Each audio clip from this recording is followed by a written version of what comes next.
to call the meeting to order. Please stand for the Pledge of Allegiance.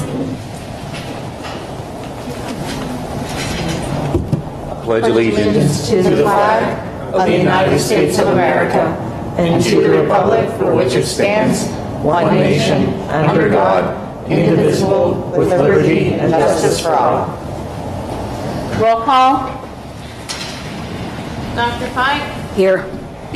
Mr. Friend? Here. Mrs. Dyer? Here. Mr. Lizza? Here. Mrs. O'Rear? Here. Mr. Polakowski? Mr. Shipley? Here. Mrs. Smith? Here. Mrs. Williams? Here. For the record, Mr. Polakowski did indicate that he would not be present tonight. And I'd just like to announce that we were in executive session prior to this meeting for legal matters and personnel matters. Are there any citizens' comments? Took that off the IU's website.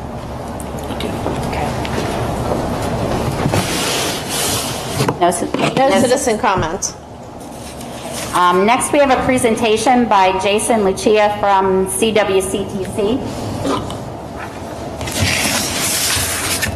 So are we going? I think we're going to need We're to go going down there? Yes. Okay.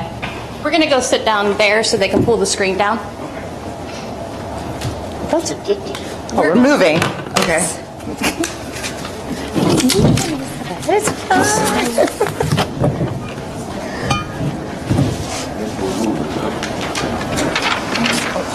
I'm sorry. Yeah, but I'm not tricky.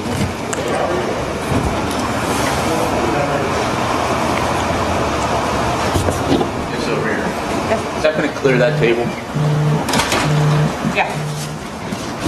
No. Yeah.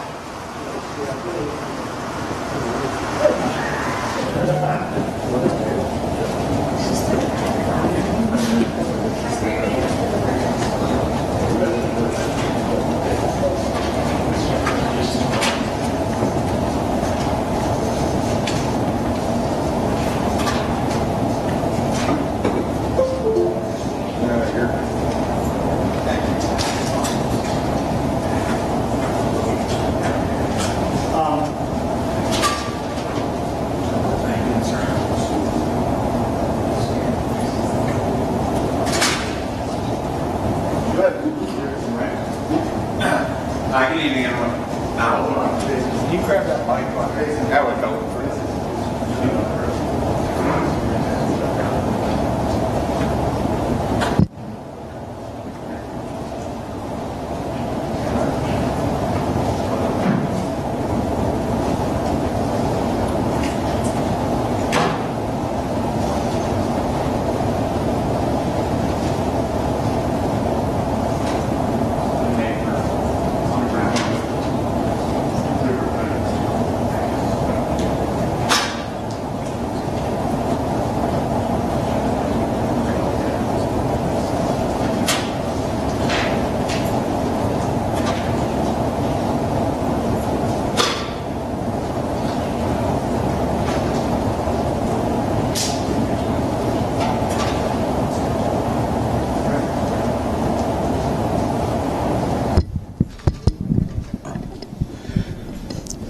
Good evening, everyone.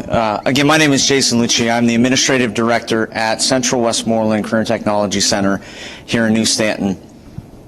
About 18 months ago, I was brought on as the director at the center, and I was tasked with taking the school in a different direction, a direction that really points towards innovation, advanced technology, rigorous curriculum, relevance in industry credentialing, and really to provide as many opportunities for our students to come through the center for whether it be work-related experiences, whether it be the opportunity to articulate the curriculum and the credits at the CTC with 2-year or 4-year universities, or ultimately go straight into the workforce.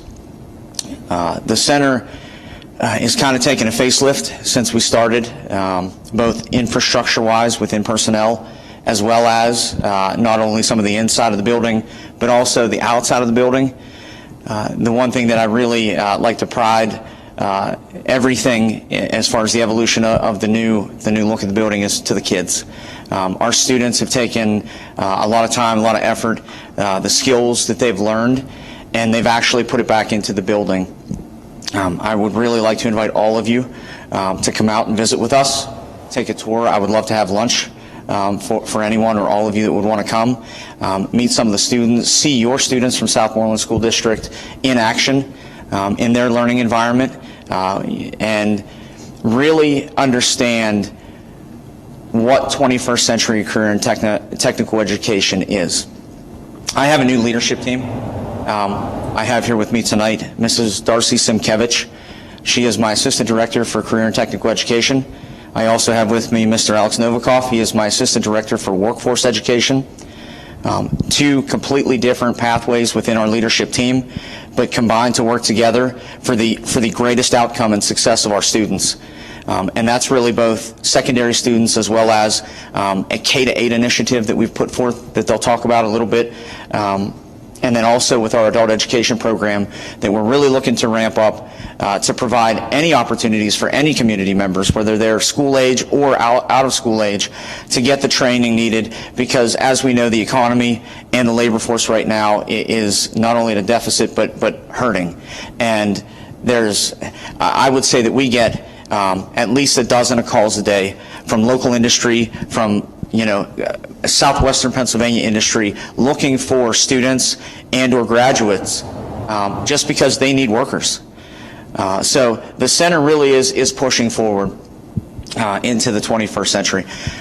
One thing that we did also with the advancement of technology at the center, given today's information technology world, is we've provided layers and layers of security for all of the digital technology side of things. Every program, and we have 22 programs at the center. Every program deals with computers and some form of advanced technology. The key is to make sure that not only is the center safe physically, but also safe from the digital hackers in the digital world. And that was a big discussion, at least over the last 30 days, regarding school districts and centers in regards to the digital age. The makeup of our school, we have 10 districts that send to us, 9 are consortium members.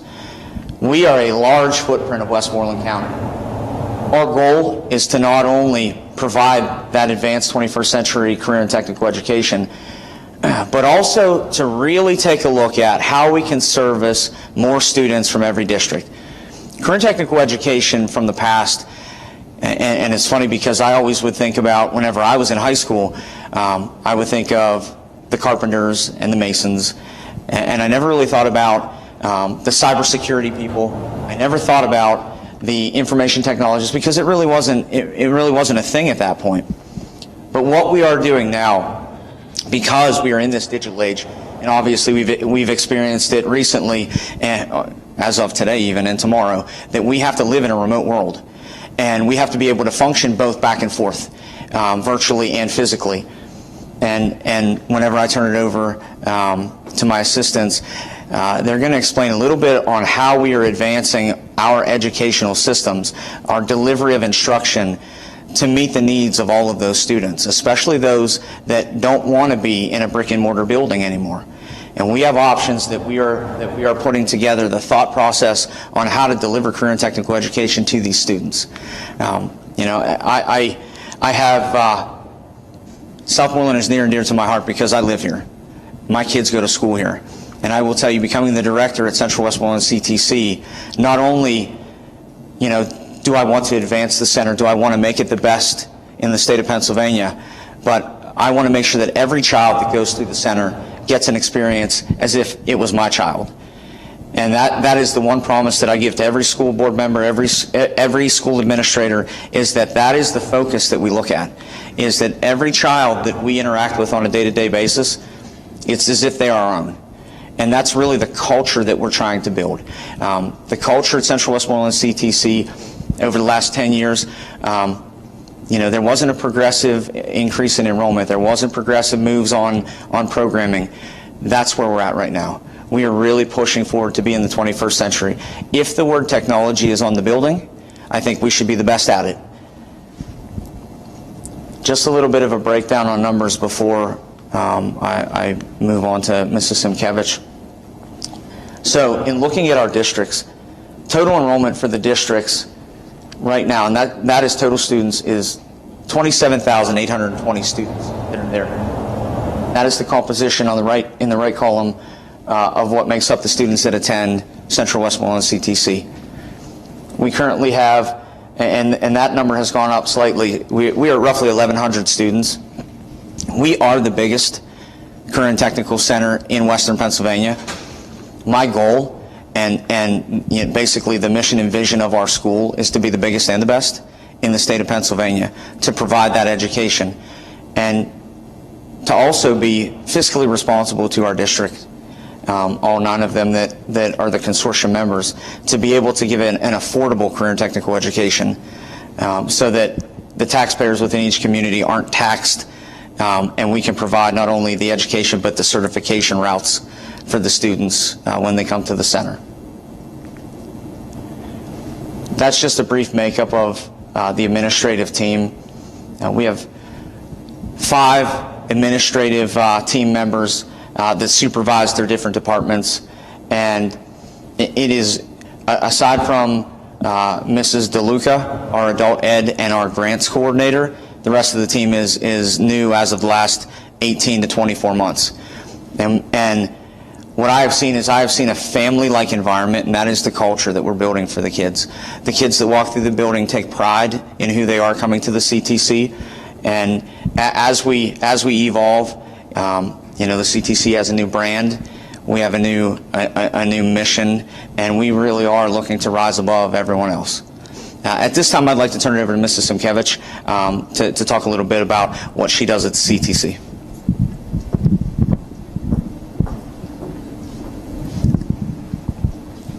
Good evening. So just to reiterate a couple of the things that Mr. Lucci has said, I'll tell you a little bit about my background. I am not new to the CTC. I am new in my role at the CTC. I actually attended the CTC when I was in high school as a York student, and then upon graduating pursued college after that. So I am proof that you can do both if you choose to. And you know, if our students take advantage of every opportunity that's afforded to them through our school, we do see great success there. And so I am not only a former student, I'm also a parent of 2 students that came through the CTC. They too decided to go on to further education. One's getting ready to graduate college and one just did. And they would tell you that it is probably the best decision they ever made was to come over to the CTC and experience the robotics program, the computer information science program, and they also became involved in our Skills USA, which is a competitive type of team. And so that allows our students that may not get to participate in activities at their sending schools. We provide a platform for them to be able to do that at our school as well, and they're able to earn many scholarship opportunities through the school and through the Skills USA competitions. So this year we have, I think, close to 80 total, maybe. We'll be going to Hershey in the spring because those students had first place at districts. So it's a large undertaking, and it's a great group that we have. And when he speaks of a family environment, that's exactly what we are trying to create. So I started there as a commercial art instructor. I've been there for 23 years. And moved into the administrative role last year a little bit, and then this year full time. So I've been there a very long time. I've seen a lot of good things happening, and I'm really excited in the progressive movement that's going on right now. And what I hear from a lot of people that come through on the tours is, wow, we didn't even know you were here, or we had no idea the programs that you offered. So I would encourage you to come and see our school. We have so many programs that the students can can select. We have amazing equipment, amazing instructors, and until you see it, I think that's really what it takes. So we do have an open house coming up in February on the 16th from 6 to 8 p.m. and that one's open to the public, so anybody can come in and tour our school as well. And we just offer a lot of opportunities for our kids. So, you know, I'm inviting you out to visit us. Like Mr. Lucia said, please feel free to stop in for a private tour and a lunch as well. It's really a great facility. And we're no longer the old VOTEC that it was. We're a career and technology center. So I would encourage anybody to come out and see us. And you can go on to college. You can still pursue, you know, that type of career path if you choose to. So I'll tell you a little bit about our programs. And if you're not familiar with how our programs are set up, each one of our instructors has an occupational advisory committee team, and that team is comprised of industry partners in the community, as well as parents, student, and actually there's several industry partners, and they come into the programs and they evaluate everything from the curriculum to the equipment that we use, and they are local. So that is our goal, is to keep our students local, keep them in Westmoreland County, and they will come in and advise, you know, the type of skills they are looking for and what equipment would best suit our students if we need to upgrade. We have a lot of occupational advisory members who are in, you know, great businesses, and sometimes that they, you know, they donate supplies for our school and our students as well. So those are really just building blocks to some of our programs, and that's, you know, how we know what's out there in industry, because they keep in touch with them.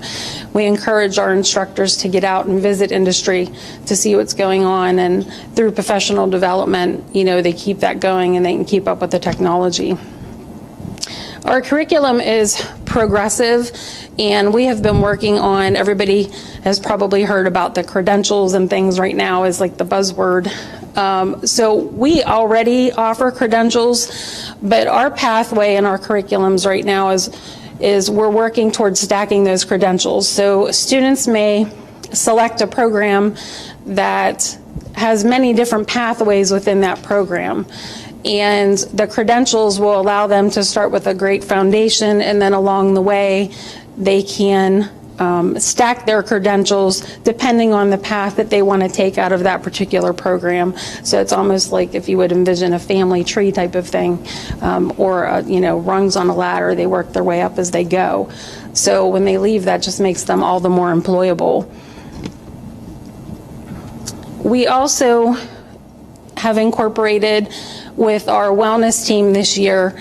They go into the programs, they're pushed in, they go into the programs, and we look at health and wellness as workplace readiness skills. So they are instructing the students on, it could be anything from health and safety in each particular program that they're in, down to just, you know, social emotional well-being, and also ergonomics or proper lifting, or, you know, things that they would encounter in the work world.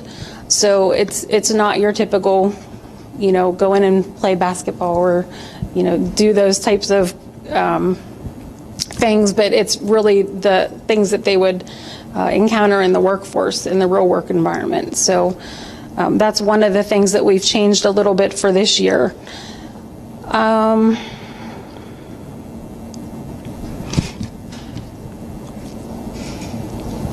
And we work toward the PA career ready skills. So we're aligning all of our programs to those skills as well.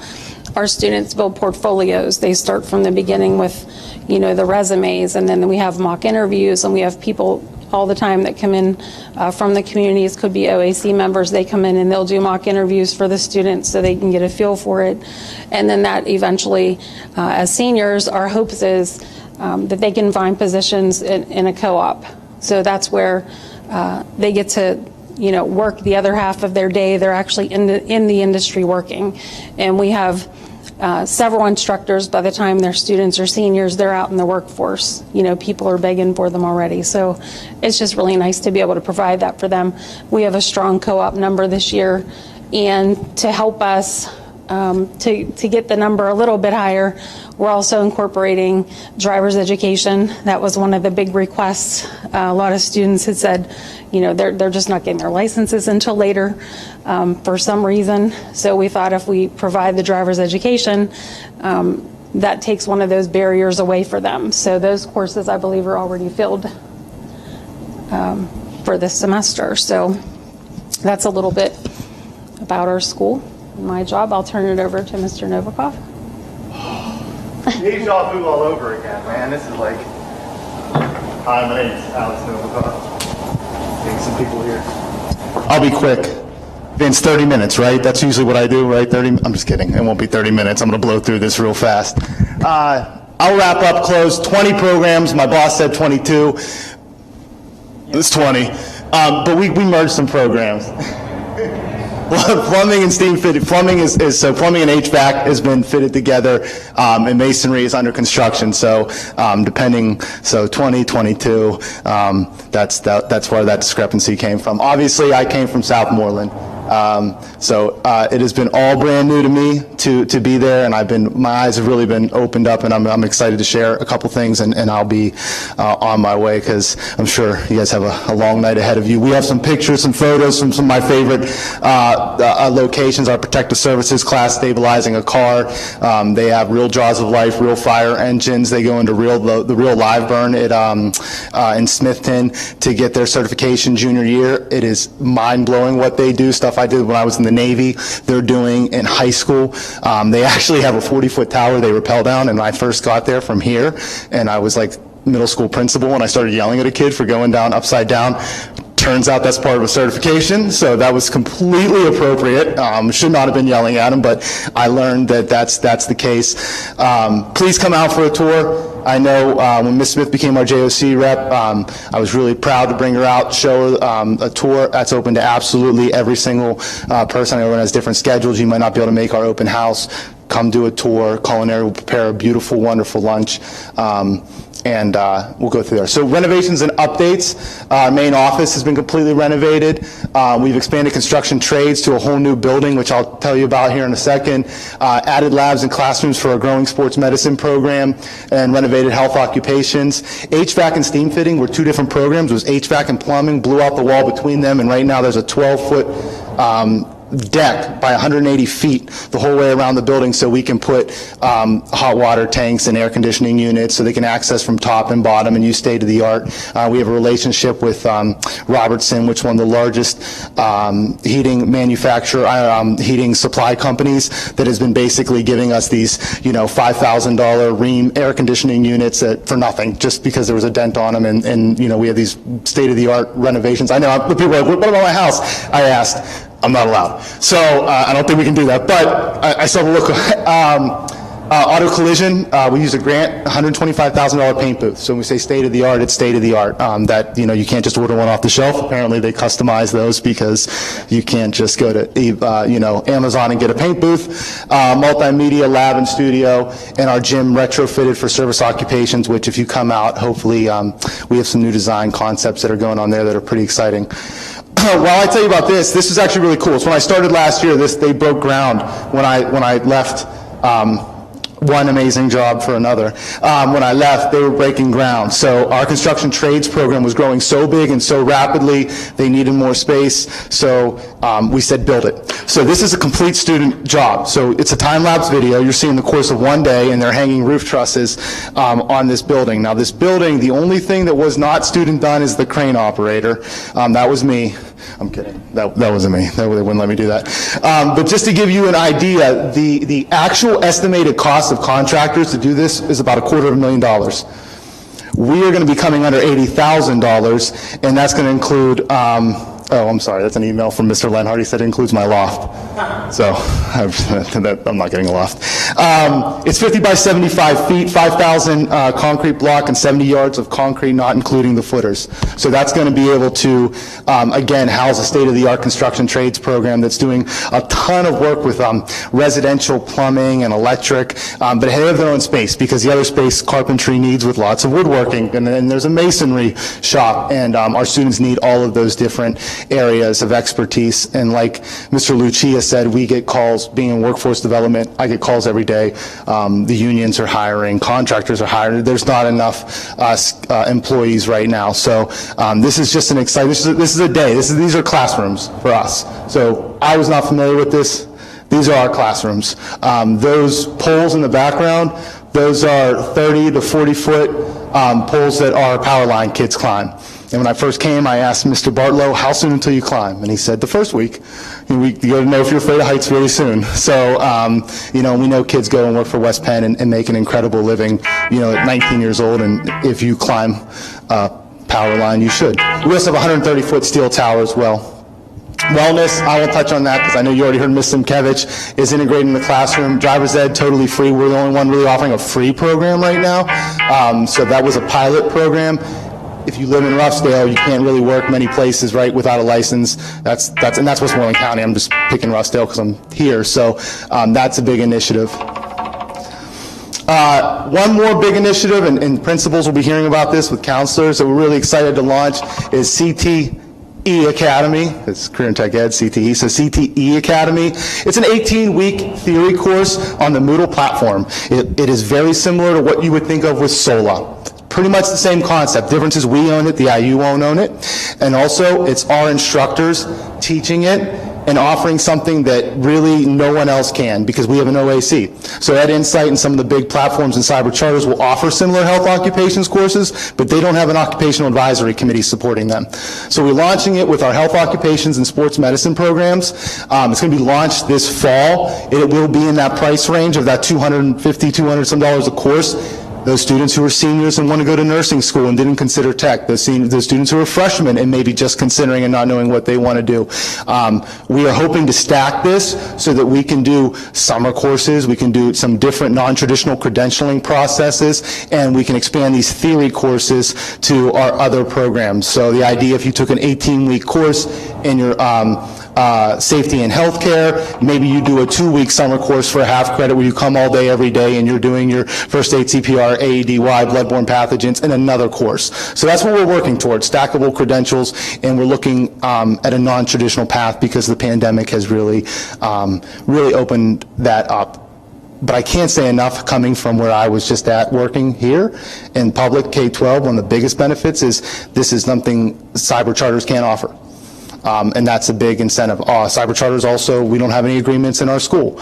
So if students are in cyber charters and they're interested in CTE, have them call me. I will give them a tour. They're going to have to enroll in Southmoreland, but that's something that we offer, and having sat through the budgeting process at a school, I'm well aware of what an incentive that is, and it's something that we can offer that I'm glad we're able to offer. And CT Roadshow, this is pretty exciting. I wish I had better pictures, I'm sorry. We wanted to take CT on the road, so actually our pilot was here in this cafeteria with the Southmoreland Middle School, but we were going to schools with virtual reality sim sprayers, which are commercial car sprayers, virtual welding machines. We have virtual skid loaders and forklifts. We have multimedia stations to design and do screen printing. Essentially, we want to expose students and parents, which is the big goal, that we are a 21st century school, that the cliches are, that, they're kind of past, that what we're doing is state of the art. So hopefully in the summer and some fairs you'll get to see us. I know Southmoreland, we had some issue. I know I'm going to be coming back out, so we will let you know. Ms. Smith will let you know when we come back out. But our goal is to really put people in to see that we are a 21st century school, and then come out for the tour. So I could probably talk for I'm just kidding. I'll stop.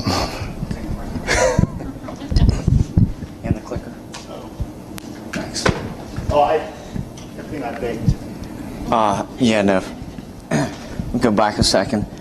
just to point out, that first small picture there, that's Southmoreland Middle School. And that young lady right there is my daughter. So if you see her, say hello. I'm sure she will say hello back. You know, one thing that I can say is there's a lot of exciting things happening at the CTC. And I want all of you, I want all of the students and all of the community members here, as well as all the others from the other districts, to be able to see it, experience it one time. Is the CTC right for everyone? No, it isn't. And I'll be the first to say that. I've been in career tech ed for a good while now. And until somebody experiences it, you never know if it's right for you. It's only the stigma or the stereotype that you hear about. Come and see it. Come and experience it. It is completely different than when any of you or myself were in school. And I will tell you that the students that walk through those doors, and by the way, we have magic doors at Central Westmoreland CTC, and what they do is they let those kids leave all of their baggage, all of their stresses, and all of their problems at the curb. And when they come in, they get to reinvent themselves. They get to reinvent themselves in a way that they can be the best at a trade. They can be the best at just doing something different than what they would do here. And I will tell you, like Mr. Simkevich said, our Skills USA program is not only amazing, but we are one of the biggest Skills USA programs in the state of Pennsylvania, just for the sheer fact that it gives the students something to be a part of, not just our school culture. And Skills USA is like student government. So if you're familiar with student government in the regular district, it's very similar. I really rely on the student government officers, or the Skills USA officers, to give me input on what's happening in the school, and they help as far as the ideas go for what's to come at Central Westmoreland CTC. So, you know, I hope to see some of you or all of you over at the school. Please let me know. It is open door, so come over and check us out. If you're able to make open house, that would be great. There are a few takeaways that I brought. There are some custom notepads that our multimedia design program made. It has a Southmoreland logo on it, partnered with our Central Westmoreland CTC logo, as well as some goodies from our culinary program. Now, I will tell you, this is how amazing our culinary program. I said small boxes of goodies, and they provided you guys with loaves of raisin bread, cookies, apple strudel. So I will tell you that they really take pride in being able to show off what they can do. And I hope that you all at some point can make it over to see it, you know, in real time. Any questions for us?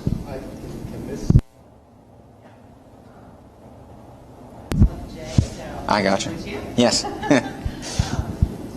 anything, like when the kids graduate,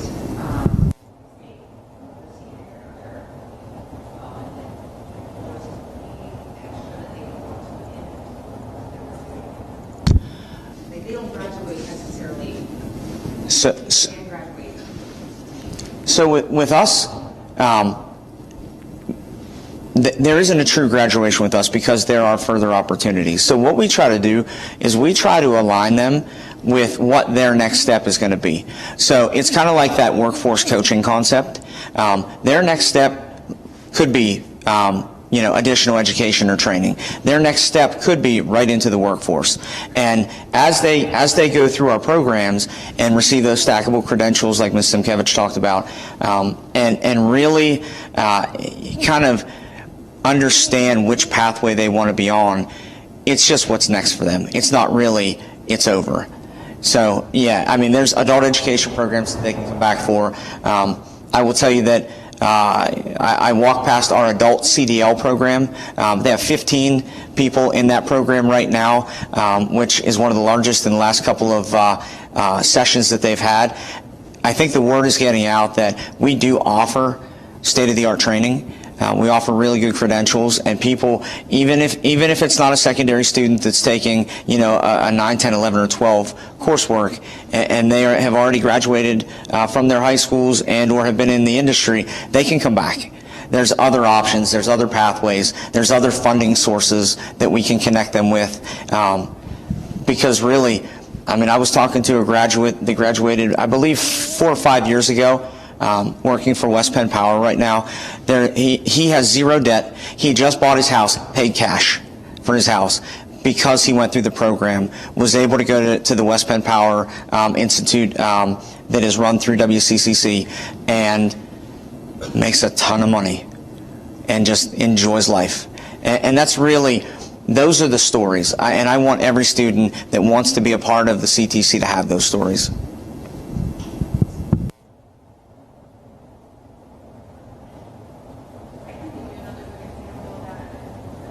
My daughter is that one. She came through the information science program in high school, and when she got on campus at Wake Forest, she was actually at work. She got a job there. She got that experience that she had in Tennessee, and so while she was in college, she was also working at and actually she's graduate, but she's getting ready to graduate next semester from RMU, but she already has her second year as an student for full-time electrician program for us. So hopefully that'll go through, but that's one of those things where, our friends always because they have the old stereotype. My kids are raised there, and that's her taking them in their book. So that's one of the it's an opportunity. I didn't work with them. So, and then when they graduated from high school and they were getting jobs in the summers, they don't even know what their friends were making in the days, just because of the experience they were with. So, my son ended up with his associate in that certification, so he has internationals in St. Louis, still to this day. And he had $20,000 in scholarship. So it's really, really good. And he was a very influential kid. Still to us, maybe has a lot of public speaking and a lot of really awesome things out. There's so many opportunities. And his friends make it real life. So, like Mr. Lucci, please come out first. And just to kind of finish up, Ms. Smith shared with me the paper that I handed out at our last JOC meeting. I'm going to read off the Southmoreland students that were district champions that are going on to states up in Hershey. In the cabling and telecommunications event, David Dugan, 12th grader. In the chapter business procedure, which is basically Robert's Rules of Order and running meetings, Jenna Darrell, 10th grader. In the community service team event, there were two, Erica Eicher, a 12th grader, and Tyler Pursley, 11th grader. In the pin design, which is basically like our new lapel pins or like varsity lettering pins, so they have to do a pin design, Christian Hart, 11th grader. And then on the web design team, Lucas Mulhorn, 12th grader. Now, these are kids that dedicate half a day every day to learning skills at the CTC that put it to the test and won the district. Now, there are 9 other CTCs that compete in our district. And I will tell you, I've been to several of the district events through my time in Career Tech Ed, and it is like going to, a playoff basketball game or a playoff football game. Students can file grievances against each other for rule breaking and, question technicalities on events just to govern each other in these events because they take it very serious. So it's exciting. I'm very passionate about Career Tech Ed. I will say I never had the opportunity to go, and I want to be able to provide that opportunity not only to my kids, but also to yours and those in the community.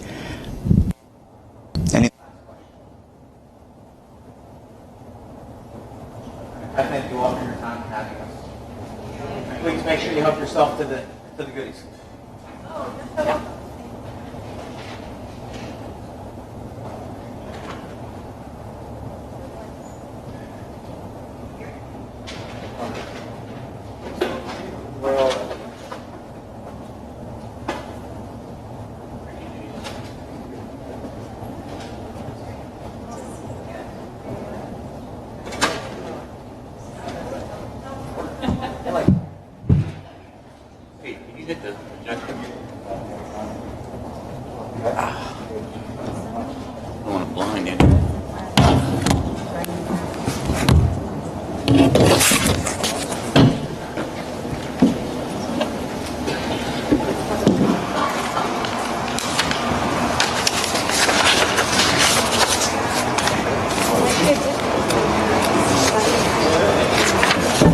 go, it says.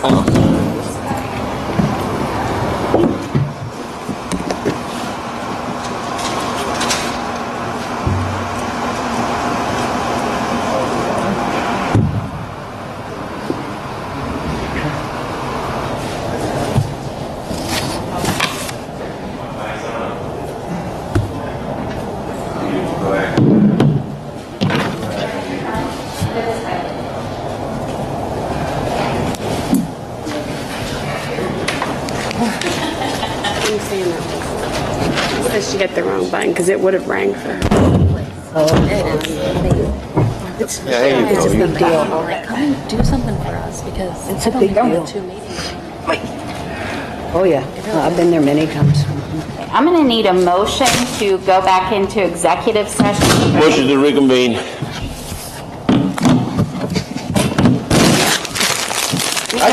Motion to go into executive. I need a second. Second. All those in favor? Aye. Aye. I need to get back.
Okay, I need a motion to go back into session. Motion. So moved. Second.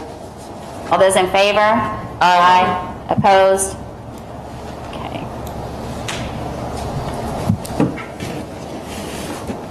But I just wanted to announce that we were just in executive session for personnel and legal matters. So moving into the voting agenda items, hiring of middle school principal. The board will be asked to hire James Clue as middle school principal at a salary of $93,480. I need a motion. So moved. I need a second. Second. Discussion. Roll call. Dr. Fike? Yes. Mr. Frund? Yes. Mrs. Geyer? Yes. Mr. Lizza? Yes. Mrs. O'Rear? Yes. Mr. Shipley? Yes. Mrs. Smith? Yes. Mrs. Williams? Yes. Motion carries 8 yes, 1 absent. High school assistant principal. The board is asked to advertise for an assistant principal at the high school. So moved. I'd like to make a motion to, You're doing it, okay. to advertise for the assistant principal at the high school at a salary of $85,690 and as an 11-month per year job. I second it. I need a motion to amend the agenda to that. So you have to, Motion to amend the agenda to what I just said. okay. I need a second. And I second that. You can do a voice vote on the motion to amend. Okay. So I need a voice vote on the motion to amend. All those in favor? Aye. Opposed? Okay, now I need a motion. I'll make the motion for assistant vice principal at the high school, $85,690 a year at 11 months. I need a second. Second? To advertise. Right, okay. Discussion. Roll call. Mr. Frund? Yes. Mrs. Geyer? Yes. Mr. Lizza? Yes. Mrs. O'Rear? Yes. Mr. Shipley? Yes. Mrs. Smith? Yes. Dr. Fike? It's no long-range goal, no short-range goal, no plan. It's a Band-Aid. I pass. I'm not getting, that blood's not on my hands. Mrs. Williams? Yes. Motion carried 7 yes, 1 pass, 1 absent. We need to read this though. Memorandum of Understanding for Dean of Students. Table it. I recommend I motion to table it. Wait Okay. until he The board is asked to approve the memorandum of understanding between the Southmoreland Education Association and the Southmoreland School District for the position of Dean of Students. I need a motion to table this item. So moved? Second. Discussion. All those in favor? Aye. Aye. Opposed? Okay, item number 4, Dean of Students. The board is asked to hire Lisa Shinsky as the middle school Dean of Students effective immediately. I need a motion to table this item. So moved? Need a second? Second. All those in favor? Aye. Opposed? Approval of long-term middle school ELA teacher. The board is asked to approve Samantha Taraboletti as a long-term middle school ELA teacher for the remainder of the school year. I need a motion to table this item. So moved? Need a second? Second. All those in favor? Aye. Opposed? Okay, hiring of custodians. The board is asked to consider the hiring of Crystal Rizza and April Nagy as full-time custodians at the hourly wage of $15.39. All clearances are current and on file. I need a motion. So moved. I need a second. Second. Discussion. Were these originally from, when was our last meeting? December, correct? No, so before that. Were these from when we agreed to hire more custodians. I'm just wondering, like, I where believe this came. I believe they did interviews between our last meeting and this meeting. Oh, okay. All right. Yes. Okay. That It makes just sense has then. been a 'cause while since I we've was had a kind of like, meeting. Yeah. I didn't know we motioned to, okay. Yeah. All right. Any other discussion? Roll call. Mr. Lizza, Yes. Mrs. O'Rear, Yes. Mr. Shipley, Yes. Mrs. Smith, Yes. Dr. Fike, Yes. Mr. Frond, Yes. Mrs. Geyer, Yes. Mrs. Williams. Yes. Motion carries 8 yes, 1 absent. Approving drivers for Quest. At the request of Quest, the board is asked to approve 2 new drivers, Jessica Lynn Edwards and Kenneth M. Miller. Clearances are current and on file with administration. I need a motion. So moved. I need a Second. Discussion. So,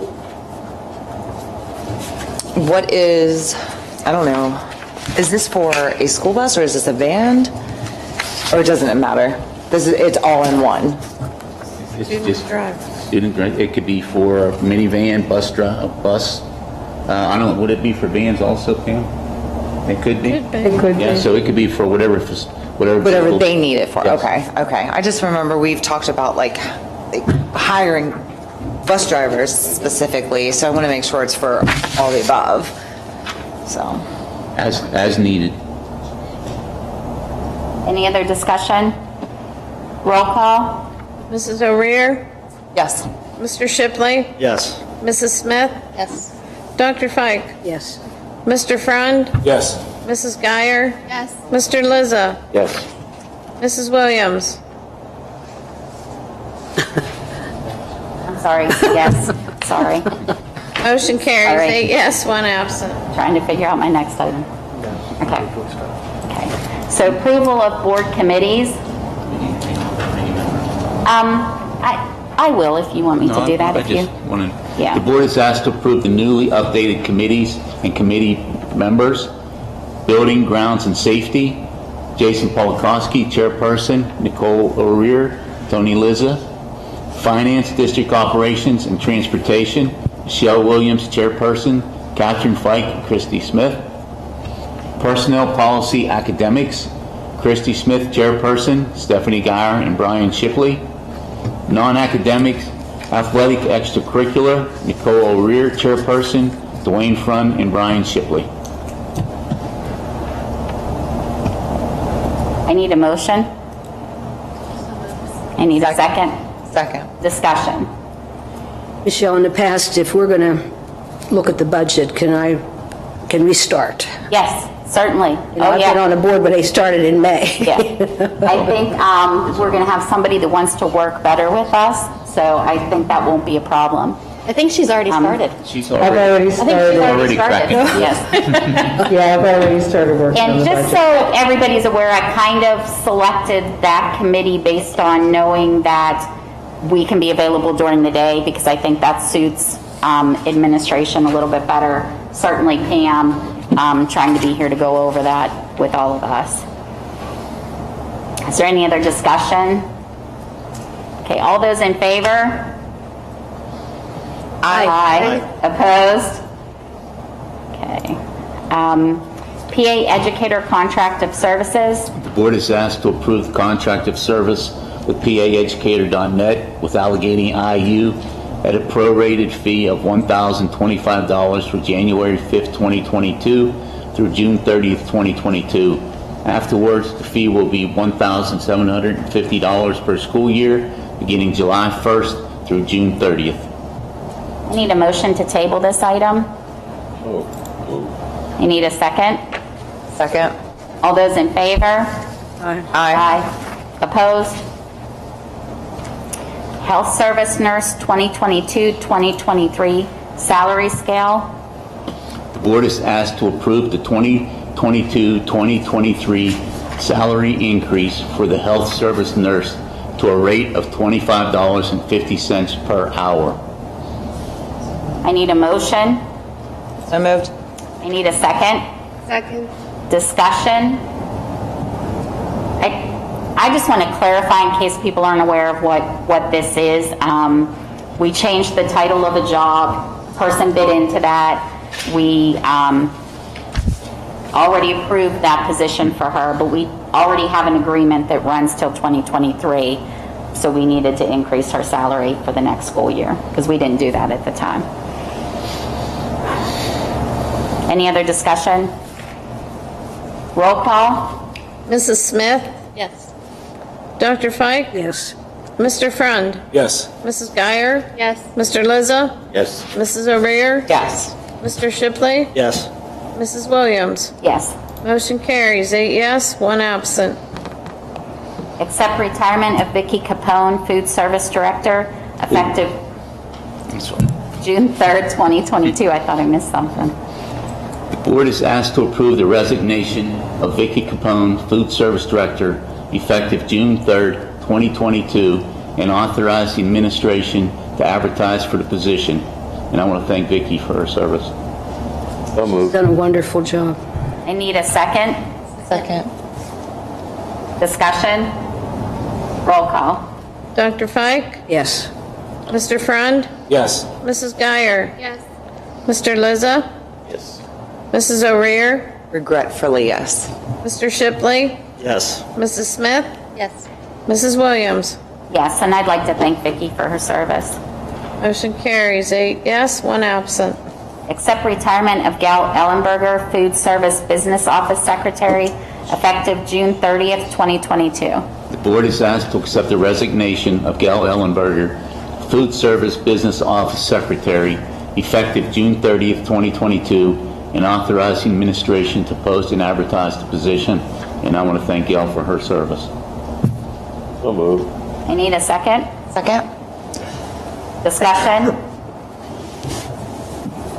Roll call? Mr. Frund? Yes. Mrs. Geyer? Yes. Mr. Lizza? Yes. Mrs. O'Rear? Yes. Mr. Shipley? Yes. Mrs. Smith? Yes. Dr. Fike? Yes. Mrs. Williams? Yes. Motion carries, 8 yes, 1 absent. Accept retirement of Robin Roth, Elementary Principals Secretary, effective June 30th, 2022. The board is asked to accept the resignation of Robin Roth, Elementary Principal Secretary, effective June 30th, 2022, and authorize the administration to post and advertise the position. And I want to thank Robin for her service. I need a motion. Make the motion. I need a second. Second. Discussion? Roll call. Mrs. Geyer? Yes. Mr. Lizza? Yes. Mrs. O'Rear? Yes. Mr. Shipley? Yes. Mrs. Smith? Yes. Dr. Fike? Yes. Mr. Frund? Yes. Mrs. Williams? Yes. Motion carries, 8 yes, 1 absent. Accept retirement of Lori Hanchar, Upper Tyrone Township Tax Collector. The board is asked to accept the resignation of Laurie Hanchar, Upper Tyrone Township Tax Collector, effective upon the finish of the 2021 collection year and the settlement of delinquent taxes to the Fayette County Tax Assessment Office. The district would like to thank Mrs. Hanchar for her 14 years of dedicated service. I need a motion. Motion. I need a second. Second. Discussion. I had a question that I asked Mr. Masha because this is an elected position. When will they, will they hold a special election to replace her? Or do they vote on that? Because I would think that would be Fayette County or Township. I think Upper Tyrone Township Supervisor wrote up. They've actually, I've been in contact with them, and I've also talked with Lee in regard to this. They are appointing, you'll see the next board motion, they are appointing a Brittany Smouse to replace her. Okay. And they had a meeting last night, or yesterday, and they did already send me the resolution, which is attached to the board docs. Okay. Upper Tyrone is in Fayette County. Right. Correct. They have a fixed salary. They do. And you'll see that on the board motion, which is $16,529. Is there any other discussion about this item, accepting the retirement letter? So who appointed her? The township supervisor? I think Township supervisors.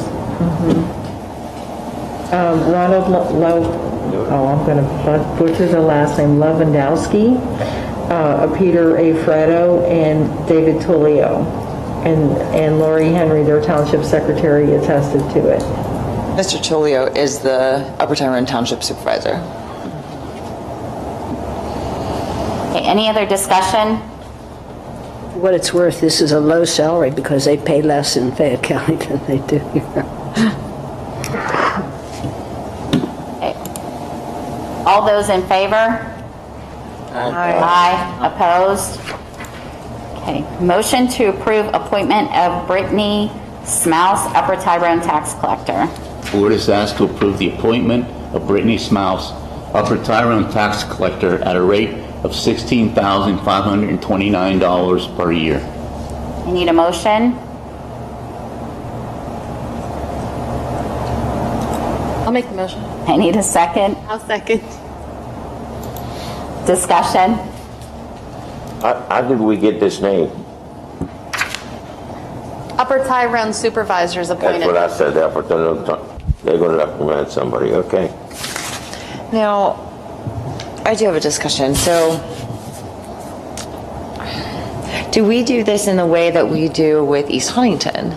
Like, as we have asked them, like, you know, I don't know, I'll have to talk to her, but it's like we use her instead of going through like Berkshire and that kind of stuff. Is this the same?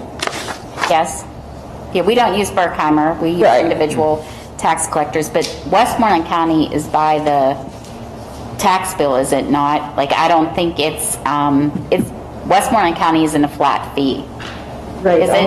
All of the tax collectors, from what I could find in past history, because I was looking when I was started the budgeting for the payment for next year, according to what I could see in the board motions, you folks had voted last year to freeze their salaries for a period of 4 years. So that's why I came up with the dollar amount of what Mrs. Hampshire was paid.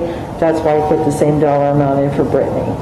Okay, so there won't be any effect. Okay. Correct. Okay. And I think the Westmoreland County is a percentage. Right? I don't think they're a flat fee. No, there's a flat fee that we're paying each individual tax collector, and whether it's per I know it is standard fare for most tax collectors to receive a certain amount per tax bill. That is correct. Is there any other discussion? Okay, roll call. Mrs. O'Rear? Yes. Mr. Shipley? Yes. Mrs. Smith? Dr. Fike? Yes. Mr. Frund? Yes. Mrs. Geyer? Yes. Mr. Lizza? Yes. Mrs. Williams? Yes. Motion carries 8 yes, 1 absent. Resignation of Susan Burkus, cafeteria worker. The board is asked to accept the resignation of Susan Burkus, 3-hour per day middle school Monday, Wednesday, Friday cafeteria position, effective immediately. I need a motion. So moved. I need a second. Second. Discussion. Do we need to also advertise? I was going to say, Michelle, it doesn't say that statement, the board, you don't advertise them, Vince? Or? I don't know what Vicky is the one that submitted it, so I don't know if she's going to realign whoever's happening. Oh, you may or may not replace this. Oh, gotcha. Dr. Fike, if I may answer your question? Yeah. Sure. Please go ahead. I'm sorry. Yeah, that's okay. I don't have the audio of it, or I don't have the visual of it, just the audio. We post it, and usually we get one of our current substitutes that are interested in it. I've even advertised on Facebook and found people, for free, so. So, Vicki, they're already working for us. Well, we have some substitutes working that could be very interested in this. But we would still have to post this, correct? Yes, posted by the union rules for 5 days, yes. Okay, so we need a motion. Make a motion to modify the amendment. Jeez Louise. I'll second whatever she says. To amend the motion. Okay, to include posting. To include posting. Okay. So I have a motion to amend the motion to include I posting. second the motion to amend the motion. Okay. Discussion. Thank you. Welcome. All those in favor? Aye. Opposed? Okay. Now I need a motion to accept the resignation of Susan Burkus, 3 hours a day, middle school, Monday, Wednesday, Friday, cafeteria, position effective immediately, and to post the position. I'll make that motion. I need a second. Second. Discussion. Roll call. Mrs. Smith? Yes? Yes. Was that a question? I thought I heard Mr. And then Well, it was coming Okay. out, Mrs., but it was Okay, slow. yes. Not the S. Yes. It was there. Okay.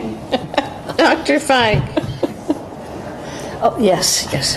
Mr. Frund, Yes. Mrs. Geyer, Yes. Mr. Lizza, Yes. Mrs. O'Rear, Yes. Mr. Shipley, Yes. Mrs. Williams. Yes. Motion carries 8 yes, 1 absent. Okay, resignation of head varsity football coach Dave Kiefer. Board is asked to accept the resignation of Dave Kiefer, head varsity football coach, and authorize the administration to concurrently post and advertise the position. I'd like to make a motion to amend the language of the job description and change the word ideal to preferred under the experience needed section.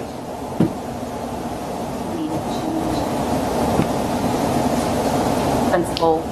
Oh, and also to correct the spelling of the word principal. I need a second. I'll second that. Discussion. Roll call. Does that need to be amended? Oh, I'm sorry, we're amending that. That's the okay. amendment, so yes. Yes, She's awake. so we've amended, so we need to just do a voice vote on the amendment, and then we'll vote on the, Can I say something? Yes. Are we, this is going to be done based on qualifications, right? Yes. Does that go in here? yes, it's in there. That's what we just kind of reworded. You did do that? Yes, yep. Okay, so the motion to amend is on the floor. All those in favor? Aye. Opposed? And now I need a motion. I'll make the motion. I need a second. I'll second. Discussion? I just would like to thank and congratulate Dave Kiefer for an outstanding season. I hate to see that you want to go, but you've done wonderful for our athletes, and I hope I speak for the board and just wish you the best of luck. I also want to thank Mr. Kiefer. As a former player, current fan, it was an exciting run, and I wish him the best. Any other discussion? Okay, roll call. Mr. Frund, Yes. Mrs. Geyer, Yes. Mr. Lizza, Yes. Mrs. O'Rear, Sadly, yes. Mr. Shipley, Yes. Mrs. Smith, Yes. Dr. Fike, Yes. Mrs. Williams. Yes. Motion carries 8 yes, 1 absent. Resignation of varsity boys soccer assistant coach Ty Kinter. The board is asked to accept the resignation of Ty Kinter, varsity boys soccer assistant coach, and authorize the administration to post the position. I'll move. You need a second? Discussion? Roll call. We're just posting, right? So since there's no cost incurred there, we can just do a voice vote. Correct, the voice vote's appropriate under these circumstances. All those in favor? Aye. Opposed? Resignation of middle school assistant boys soccer coach Chris Pollard. The board is asked to accept the resignation of Chris Pollard, middle school assistant boys soccer coach, and authorize the administration to post the position. I need a motion. I'll move. Second? Second? Discussion? All those in favor? Aye. Opposed? Resignation of assistant high school softball coach Jeff Yutzi. The board is asked to accept the resignation of Jeff Yutzi, assistant high school softball coach, and authorize the administration to post the position. I need a motion. So moved. I need a second. Discussion? I'd like to take this moment and thank Jeff Jesse for his dedication to this district. He has coached middle school. He was the head coach of middle school for many, many years, and then the assistant coach for high school, and he was definitely part of us winning WIPIALs in 2019. So thanks, Jeff, for being an amazing coach, and I wish you all the best of luck. Any other discussion? All those in favor? Aye. Opposed? I need a motion to adjourn the voting portion of the meeting. So moved. Second. All those in favor? Aye. Opposed? Is anybody opposed to a 5-minute recess between our meetings? So before I call this one to order, can we close the feed down? Thank you.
So I need a motion to go back into session. So moved.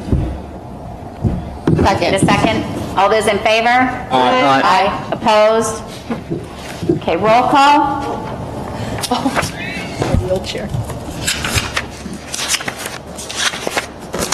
Dr. Pike? Yes, Tim here, whatever, yeah. Mr. Frund? Here. Mrs. Geyer? Here. Mr. Lizza? Here. Mrs. O'Rear? Here. Mr. Shipley? Here. Mrs. Smith? Here. Mrs. Williams? Here. Mr. Polakowski is absent.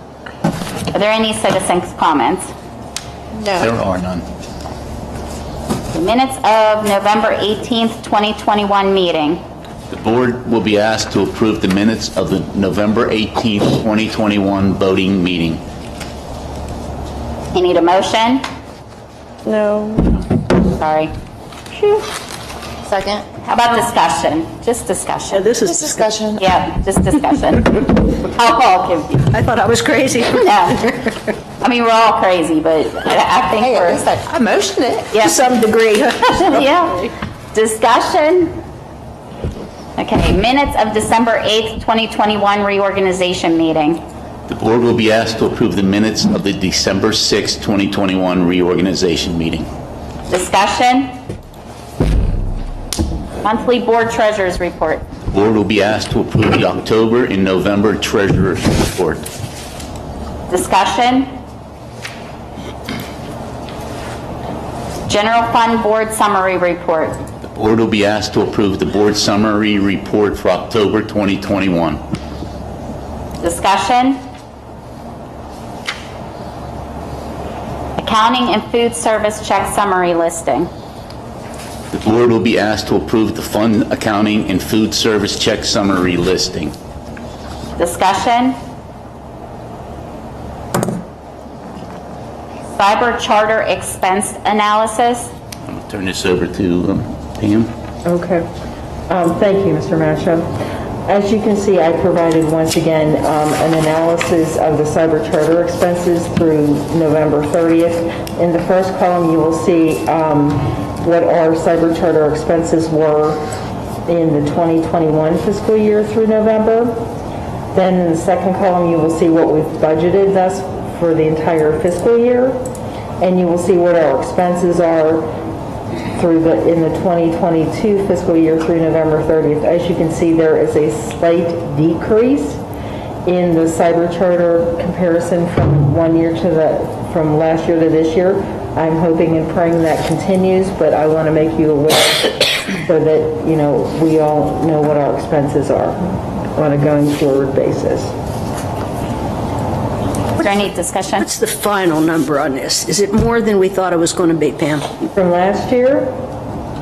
For the cyber charter?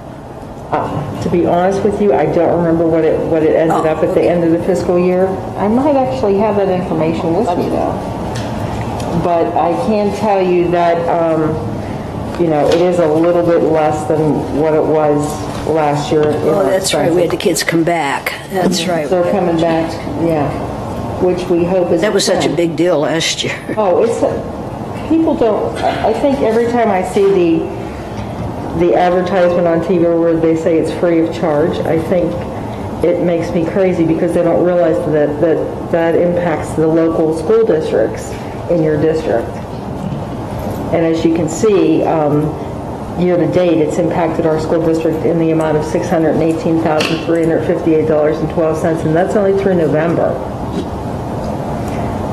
And I think it's sad too when you have parents who, just because don't necessarily like a particular, rule or policy that we've had to inherit, it's like, let's screw the school district, let's take the money from the school district. Let's all send our kids to charter school or cyber. And it's so sad because this money should be going to, and actually, no, I don't want to say should be, because I understand that there are reasons other than, say, policy, issues that people go to cyber school. But I mean, golly, this is a big jump from, say, a couple years ago.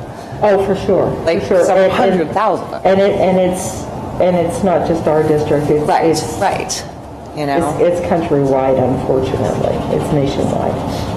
But as you can see, we have budgeted $1.4 million. That's, you know, and I'm watching that to see where we're going to end up to give you guys an idea, but, you know, I just want to keep you guys apprised as we go throughout the year where we are. So at the monthly rate that we're spending, is that enough budgeted? Because this would be for what? Basically September, October, and November. So 3 months is $600,000. It's not. That's one of the reasons why I'm making you guys aware. So we haven't budgeted enough? Correct. Okay. And unfortunately, that's fairly typical of most school districts because your budget doesn't allow you enough revenues to cover all of the increases in the cyber charter expenditures. However, we do have in our fund balance money that is specifically for cyber charter payments, which we did take into account in creating the budget last year, that there was money earmarked that can only be used for that.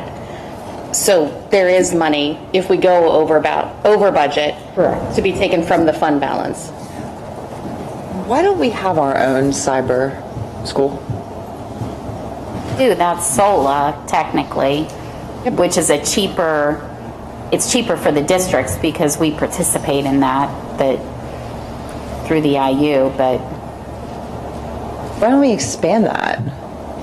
We would need faculty, teachers to develop the courses and teach them. So. And I mean, we also could look at incentives for teachers to teach SOLA classes, which is something that I don't think we've done in the past. Because if our own teachers are teaching SOLA classes, doesn't that help the district? It does. So maybe that's something that we need to look at too. An MOU with the union is for, you know, incentives for teaching those SOLA classes. Let's get some of our money back and put it into our children. Have we had many students come back since we lifted the masking mandate? Out of cyber charters? Yeah, no. Not anything to mention. I oversee the SOLA, and I think there probably was a handful, I do believe, but there's also, it's been in flux. It's continually moving one way or the other. I'm enrolling 3 new students tomorrow, so it's. Mrs. Mondak, I know we had talked before, and I think it was lost in switchovers. I did find the paper, and I don't think I brought it with me, that gave us the totals for all the different cyber and SOLA as of March of 21. It would have to have been 21. So I did find that. I will send it to you. Okay, I wasn't looking for it. I just happened to open a notebook and there it was. So I will send that to you. Perfect, thank you. Is there any other discussion on this? Okay, superintendent information. Mr. Boring had asked if he could share some time with the board to explain 2 items. Mr. Boring, are you present?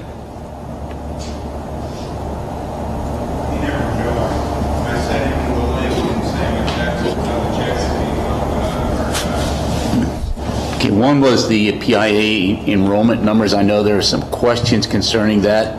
He was prepared to present how those numbers were derived, taking into consideration the new factor for VOTEC students.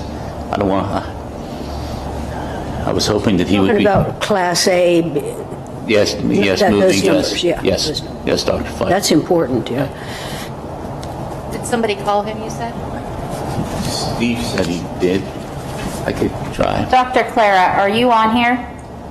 Yes, I'm trying to reach you. Okay, thank you. While we're waiting for that, I was approached, and do you mind me? No, go ahead. I was approached by Mrs. Smith with a wonderful idea. I think we would like to present it to the board. We're going to kind of champion this possibly together. We would like to request consideration for the formation, and I just called it Scotty Foundation just for the sake of putting a name to it.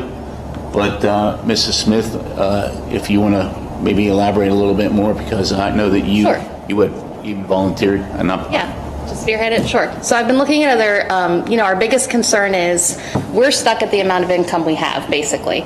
There's not a lot of new ways to bring in income. Something that a lot of other districts in our county and across the state have is some sort of foundation for their school. And I'm not talking like specifically, a lot have sports foundations, but they also have education foundations, which is what I think we need to be looking at. So if we started something such as the Southmoreland Education Foundation, or Mr. Mash's nice name of the Scotty's Foundation works too. But if we did that, that would allow us to have a place, if alumni wanted to donate, if there were endowments coming in, EITC money, that allows us to have a place where this money can go. It would not be governed by the school board. It would be, there would have to be, first of all, it would have to be a nonprofit organization, so it would have to be incorporated. It would have to have a board of trustees with bylaws. So we would have to decide who is on that board of trustees, how many people, we would need people not just from the board. It would have to be community, a teacher possibly, but you set that in your bylaws when you create the incorporation. But I think that would be a really good start to do things like that. For instance, when we had the Pasta for Protection dinner, we weren't able to just, PTA did that. We weren't able to just give $45,000 to the school. Accounting-wise, that's not, it just doesn't work. So if we had had that foundation at that time, we could have said, here's $45,000 for safety and security. And then they could have taken that money and dispersed it as needed. Instead, we had to go through all these other hoops and do all these things just to give the school money. So I think it would be a really good way to start finding ways to bring money in. It can open up a lot of doors for different things. It can, I mean, people can donate and say, hey, this money is specifically for soccer, or I'm giving you this money as an alumni and I want you to put it towards the French classes, whatever. But at least it starts, and it is a process, so I think it would be really nice to start it as soon as possible. And like I said, I would volunteer to head that up if anyone else is interested, or if someone else has a really big desire to do that, that's fine too, but I think it would be a good move for us. One of the things, in my experience, the foundation I'm familiar with also allows teachers to apply for mini grants through them. Correct. And So if they have scholarships. classroom ideas, educational things that they want to pursue, that there just really isn't funding for, there's an application process where you can get the funding. Yeah. And you can also have yearly scholarships for seniors. So Yep, there's, that too. like I said, there's a lot of different things that we can do with this, and I think it would be a positive move for the district. I think that's a change in culture. I really do. I think that's a fantastic idea. I've done this before. Mr. Smith? Yes? Dr. Claire, I'd like to help. Okay.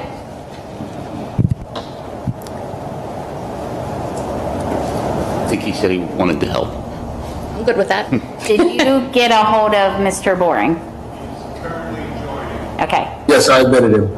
Did you have So anything is it else? okay, I don't know, I'm sure we don't have to vote on the preliminary, but if I start gathering information to present, is that something that I can do? Christy, I told you, I will work with you as long as the word education is in it. Oh, yeah, I'm good with that. I mean, we're not, no more football. I mean, this is educational foundation. This is an educational foundation. Okay. And I've done it before. I've done it. It's a charity is what it is. Yeah. It's a charity. Yep. You have to get the document from the government. To have a 501c3. But the only officer you really need, strangely enough, is a treasurer. Correct. It's the only one you have to have is the treasurer. Come on, Doc, I'm going to volunteer you. Most of them have a board. Most of them have a. Yeah, I think it's important. I think it needs to exist outside of the current, It does. the present people. I think the community. Yeah, you have, I think we need that's to a find. good thing to do. And what I will tell you is I've seen in other districts where retired teachers, Yes. retired administrators, those type individuals. Businessmen and women in the community. Exactly, that are- It really does have to be all-encompassing. Yeah. This is really a 501c3. Yes, so This is exactly called a what it is. 501c3 is what Yes. this is. Nonprofit. And it's a long application. It's a long one. It takes time to do it. But we did it. And, I think it's fantastic. I want to thank Mrs. Smith for bringing that to our attention. do have one more item before Mr. Boring. I want to... Mr. Bourne, by the way.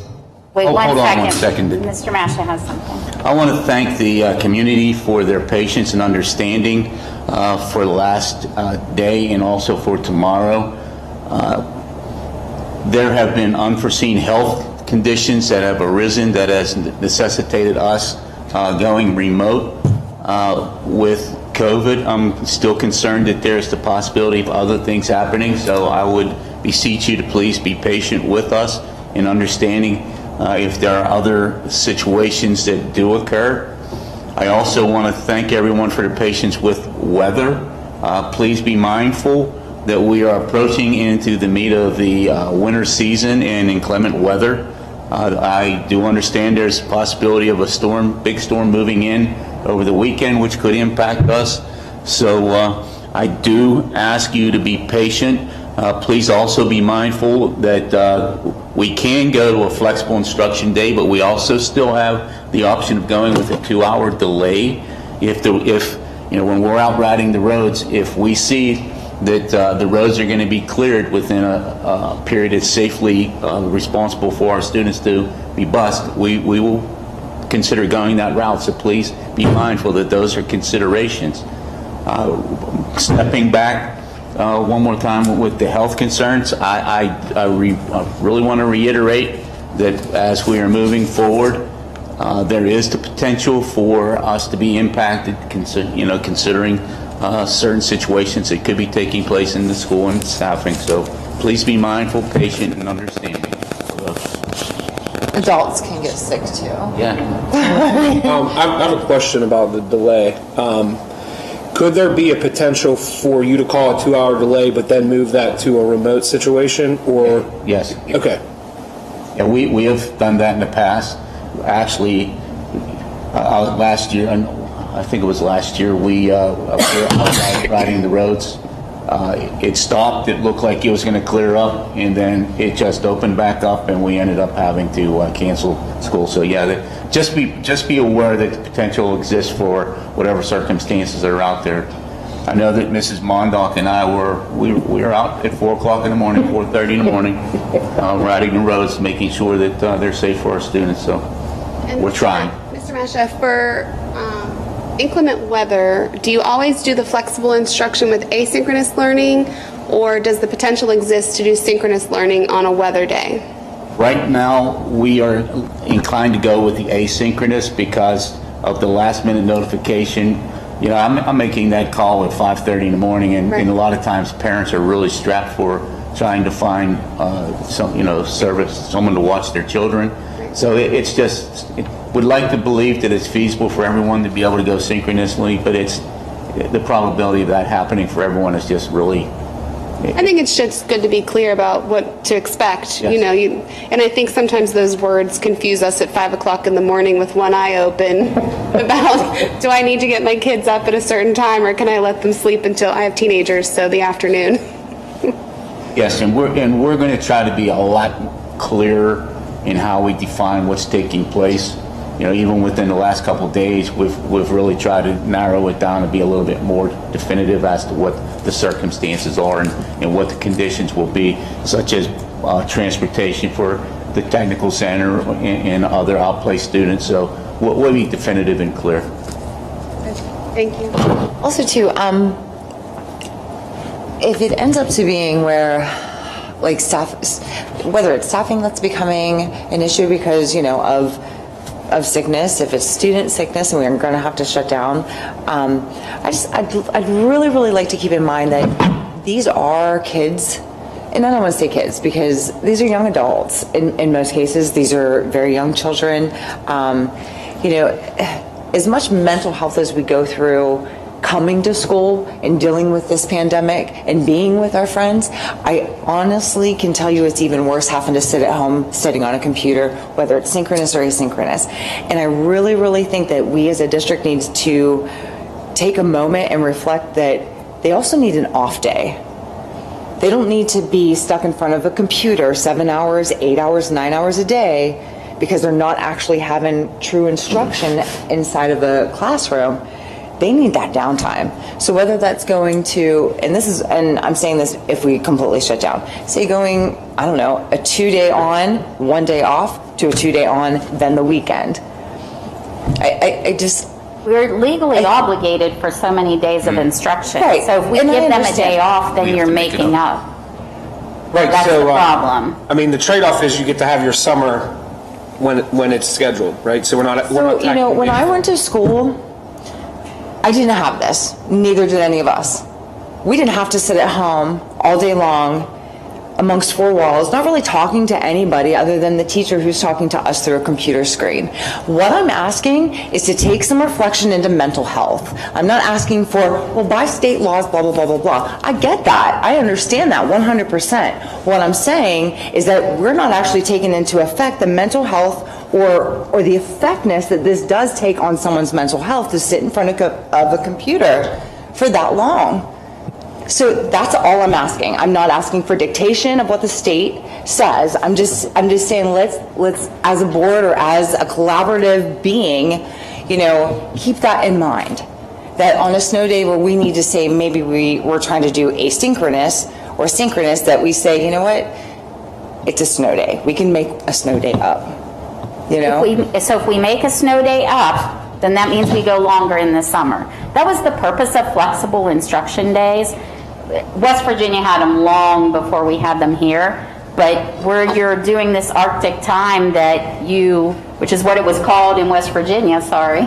Rain freezing. Yep. But that enabled you to have your summer when your summer was planned. Instead of us having 10 snow days that now you're making up on holidays, this allows your Easter break to still be your Easter break. I understand what you're saying, but again, it's not what I feel, it's what we're legally obligated to do, which is X amount of school days per year. So if we go with flexible instruction on snow days, those kids can do whatever they want to do and then come back to their work. Where on these remote days that we're trying to give people synchronous learning, yes, they have to be in front of their computer, because I think that's what most parents wanted, was education to continue. Sadly, that's kind of where we are. And I understand what you're saying, but hopefully these synchronous days are few and far between. This isn't a 2 weeks to flatten the curve. This was a couple days to get us through the situation we're having right now. So hopefully we're not tied to a computer for more than these couple of days. And I think most of the teachers are mindful of snow days, especially our little kids, the ones who want to play in the snow. I think they're not spending 8 hours on snow days on the computer. My kids have never. My middle schooler still, the last snow day we had was done by 11:30, outside the rest of the day. So I'd rather she not be outside for 8 hours, because that's a long time. But I think our teachers are doing a great job of being mindful of the kids' time on snow days. And I can assure everyone that when Dr. Claire and I were planning for yesterday, or today and tomorrow, we agonized over, we firmly believe that students benefit from being in person. So if at all possible, we're going to keep our kids in person. There's just sometimes that it's just not possible to do that.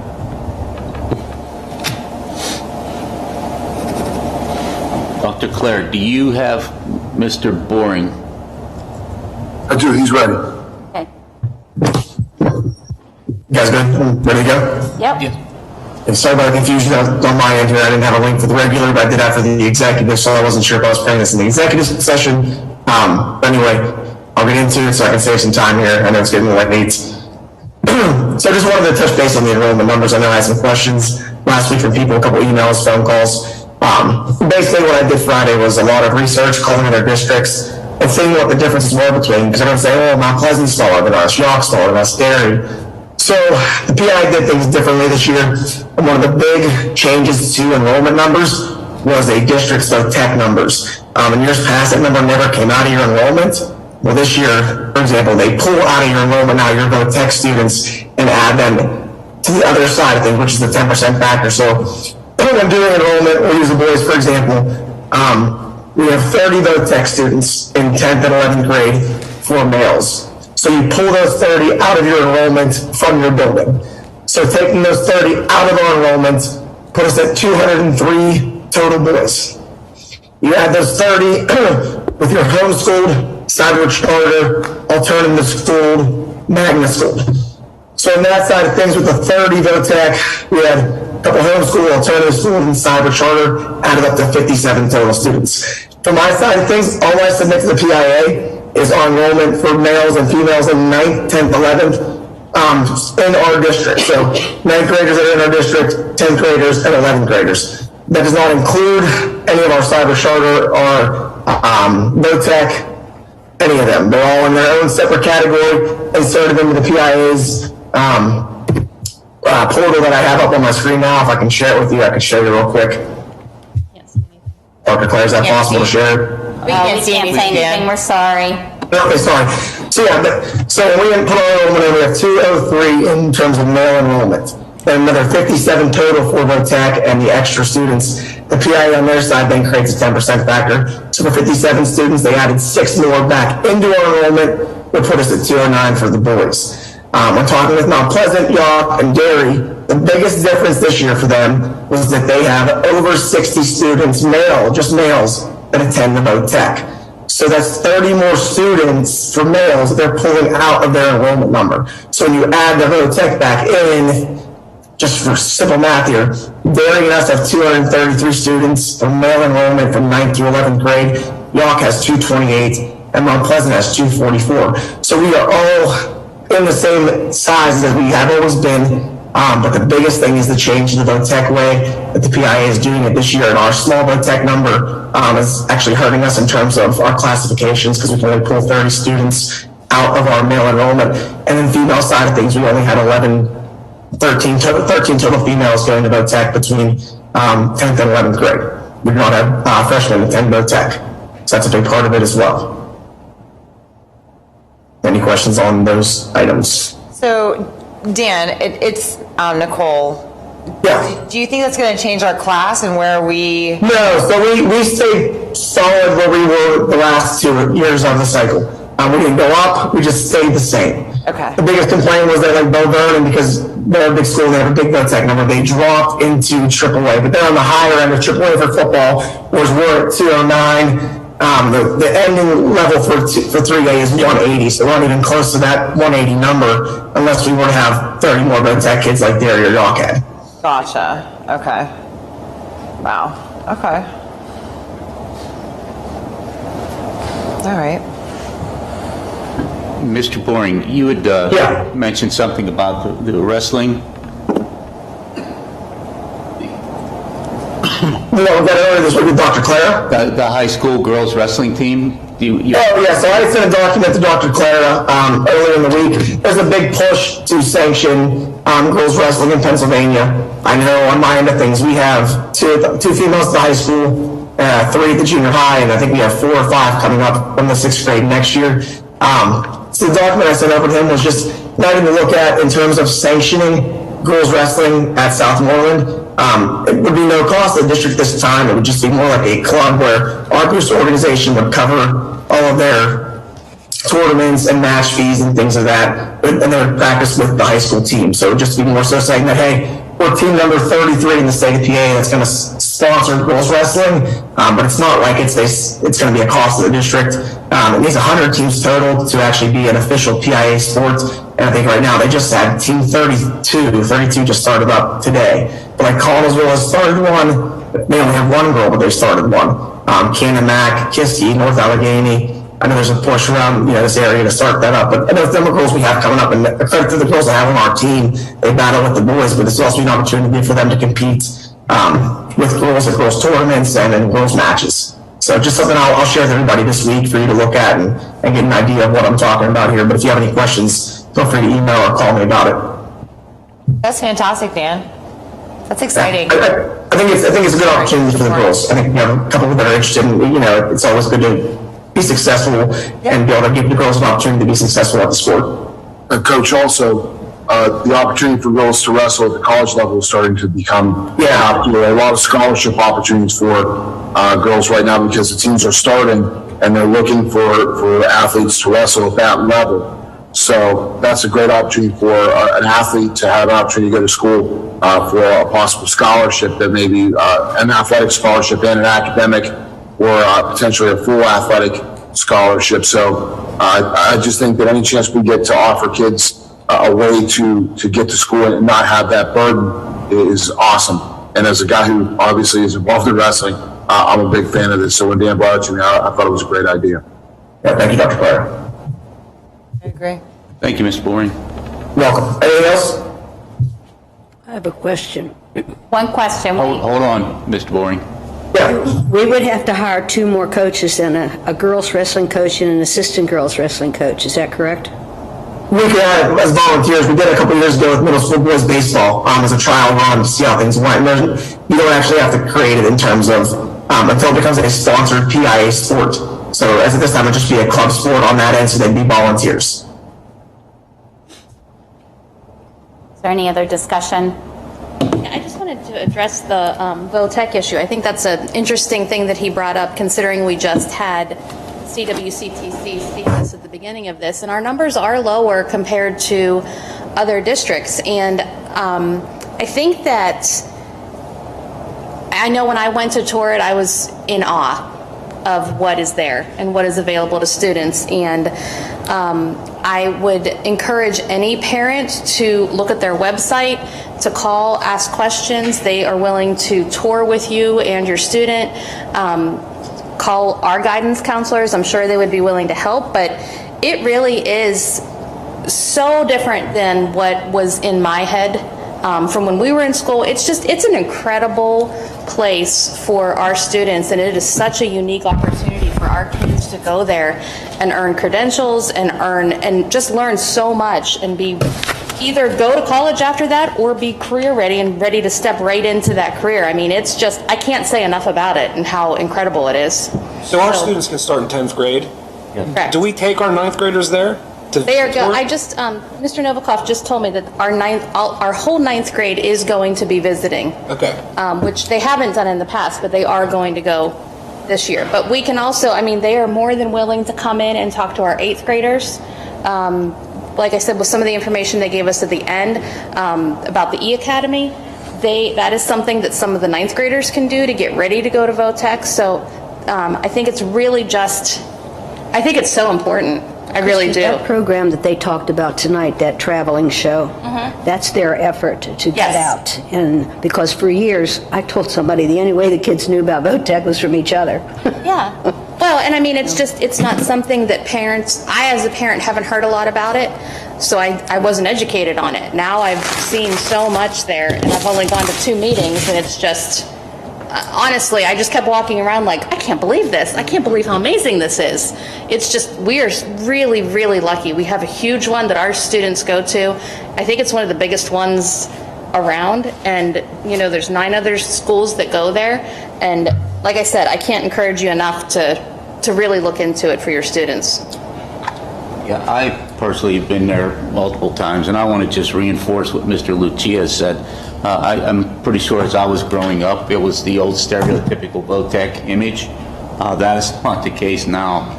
It is really moved into, I think they said it several times, 21st century skills. They're really pushing to move to that direction, and it is an amazing place. If I were younger and had to do my education over again, I probably would consider moving into some of those programs. As a matter of fact, 2 years ago, I think one of our students received the highest award for her department and then moved on into college. So the old stereotypical "you're just a VOTECer" is no longer there. She was far exceeding everything and then moved into the college and was successful there. So, Something else I didn't realize is there are actually adult classes in the evenings that they offer, which I had no idea that they did that as well. So there's just so many opportunities there that I'm sure anybody that looked at it would be as shocked as I was, that it's just, what a great opportunity for our students. I think we should be pushing it a lot. Like, it's fantastic.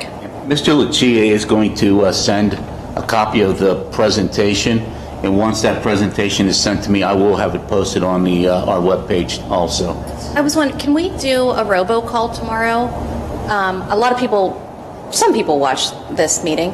I don't know that a lot of parents would watch it knowing that something like that's on there. So if we did a call to the district saying, be sure to watch the beginning, I mean, you can watch the whole thing, but I wouldn't, beginning of the meeting for the CWCTC's presentation.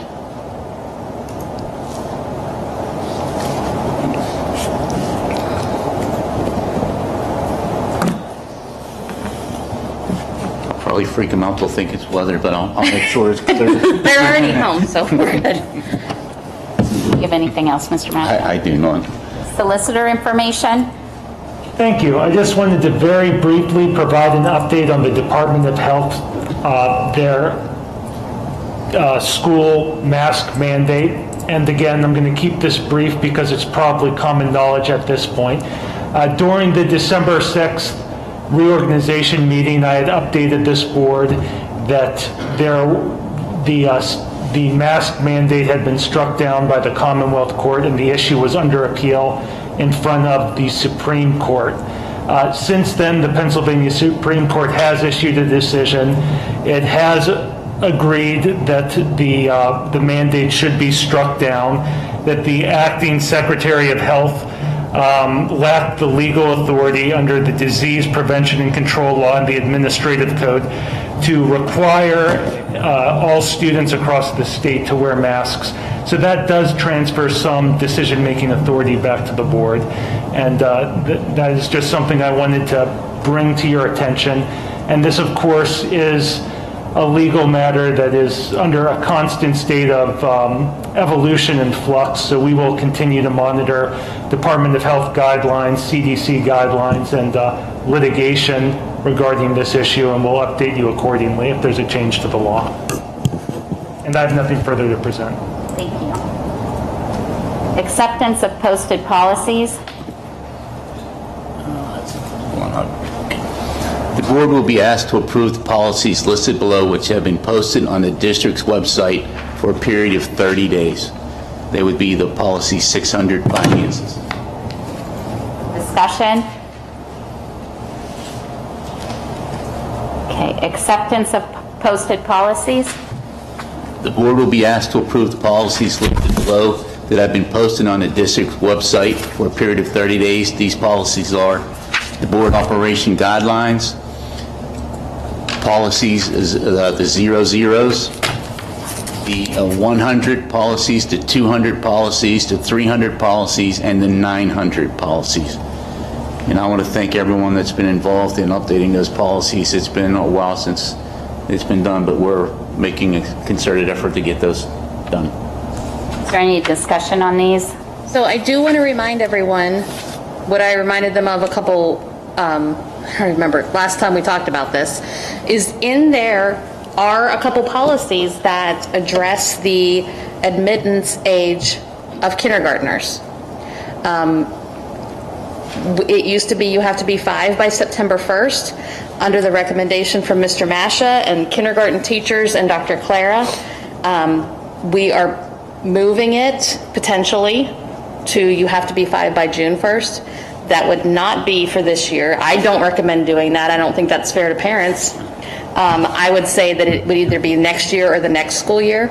So I think in some way we need to address that and say possibly beginning the year 2024, or we need to give some sort of clearance for parents so that they're not caught off guard. I don't think it's fair to say, hey, next year, because parents send their kids to preschool sometimes for 2 years before they go to kindergarten. And if you then all of a sudden have that extra year, what are you going to do? So I don't know what anyone else's thoughts are on that, if it should be a year, 2 years. But I just want to remind everyone again that that is in there. But we did speak to, like Mr. Masha, Dr. Clara, kindergarten teachers. There is a lot of evidence that waiting those extra couple months does help.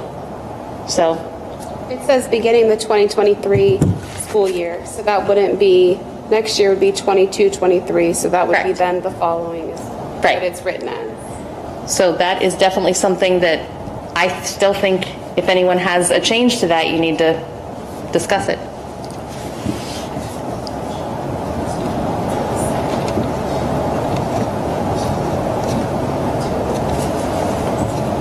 Now, policy 201 does not, oh yeah, it does say 2023. Like halfway down under kindergarten, if you guys look at 201.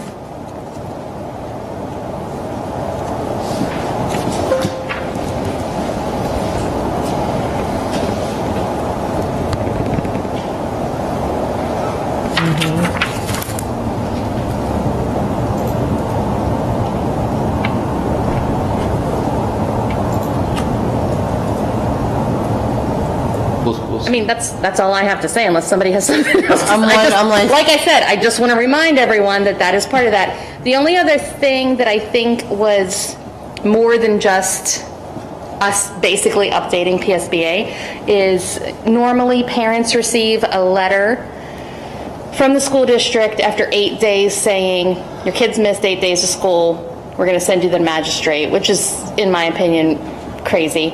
So we upped that number so that it's not 8 anymore.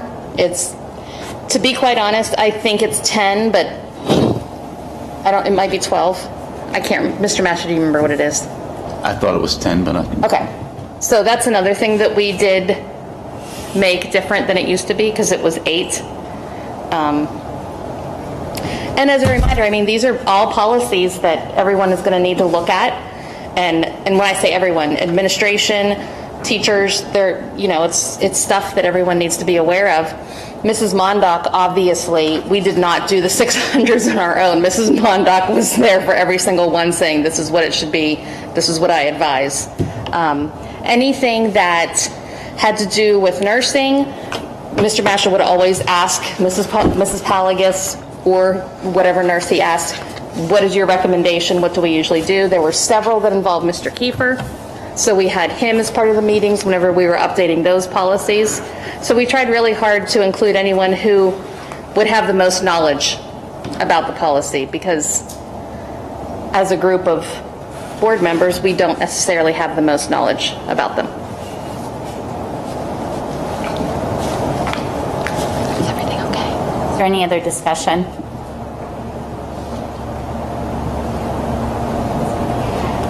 Okay, St. Vincent WEDAC grant. Professional service. Oh, I'm sorry, professional services agreement with Excella. The board will be asked to accept the professional service agreement with Excella Health.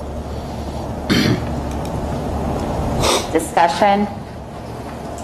Have we ever looked into UPMC or Allegheny Health Network? We always just use Excella. They have been pretty faithful to us and reliable, so we have traditionally used them. I don't know. I'm just wondering, should we seek out other, to see what else is out there? I understand if it's not broke, don't fix it. But I will discuss it with Dan Boring and Mrs. Mondock, and we can. I'm just all up for options. This is different because your Excella Health athletic training services is down below, so I think Dan Boring's involved in that one, but this one I guess does cover sports physicals, so. Yeah.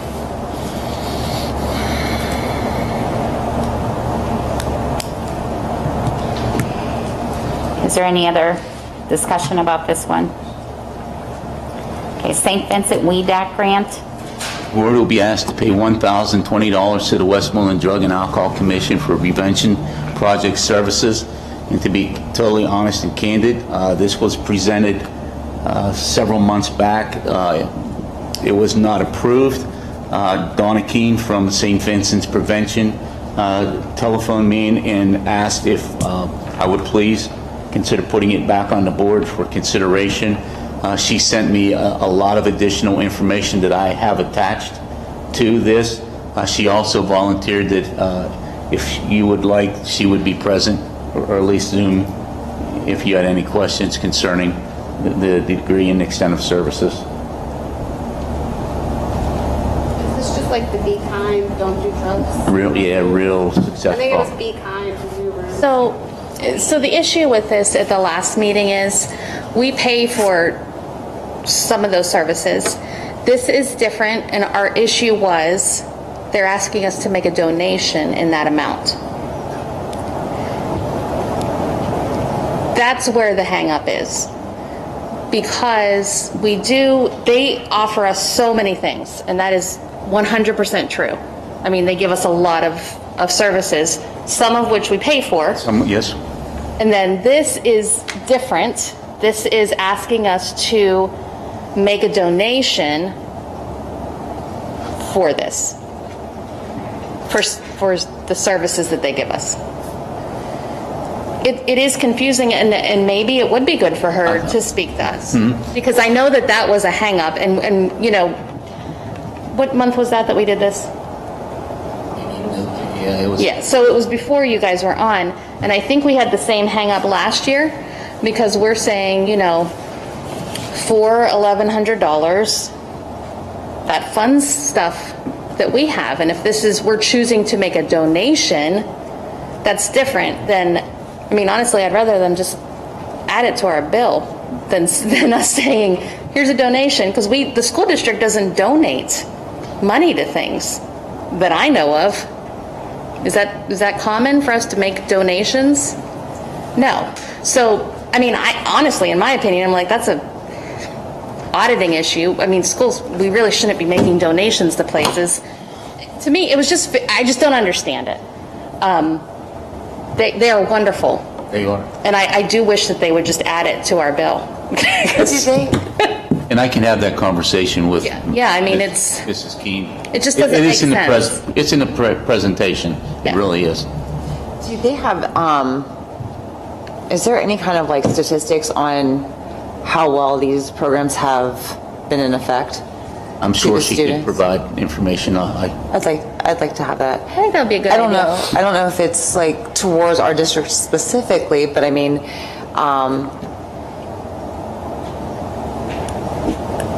like I've said in the past, I don't think this has a huge effect when it comes to our high school students. I definitely think this is a great program, but I think it's definitely more geared to like our younger students. I do agree that it benefits our elementary and middle school students. I do know that because I was a previous middle school principal and I saw the impact of it. So, and I work close with the elementary, so. Yeah, they enjoy it. Like they truly enjoy the fun activities, and like, you know, how much this kind of thing has grown from DARE, you know, which was a failed, miserable program. But yeah, I would like to possibly see something different for our high school, as I know I've voiced my opinion in that in the past, but that's where we're hitting hard with drug abuse. I'll note them. Is there any other discussion? No, so you'll have her maybe for the next one do a presentation. I think that'd be really helpful to better explain what this actually means.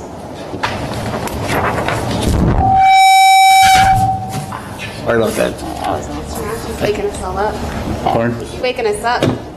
Yeah, I got to gear my laptop's already back, so I got to make sure I'm covered. Excella Health Athletic Training Services.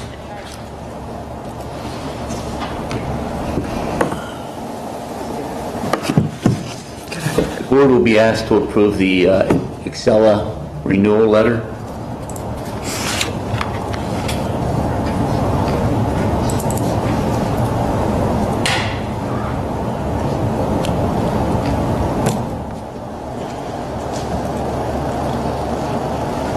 Is there any discussion on this? Sorry. What's the, I don't know, word on the street that we're possibly getting a second trainer? Did you hear anything like I that? haven't heard anything. No, this time that contract is just for one trainer at this time. Just one? Yeah. Okay. Thank you. So we have 1.5 technically. They always provide coverage for double events. It's like the middle school, because we have two separate, they're further away from each other for like games and stuff. Gotcha. Okay. All right. We usually have high school events going on at the same time as a middle school game. We have to get coverage for those. Gotcha. Okay. Now, is this also something that hold on. Never mind. I don't know where my question was going. I'm tired. I don't know. Oh, okay. So does Excella pick who comes, or we pick who comes? Like, how does that work out? Stella assigns the trainers to the districts. Gotcha, okay. All right, thanks, Dan. Yep, you're welcome. Boring, sorry. Is there any other discussion? Okay, shared liaison through Westmoreland County Student Assistant Program. The board of, oh, I'm sorry. I keep doing it. For the 2022-2023 school year. Sorry. I had to stop pausing. The board will be asked to approve sharing of liaison through Westmoreland County Student Assistance Program, SAP, for the 2022-2023 school year. I would recommend that because there is a cost if we have a designated SAP liaison. Is there any other discussion? 2022 election of WIU board member. The board will be asked to consider a board member to fulfill a position as WIU board member at a term commencing July 1st, 2022 and ending July 1st, 2025.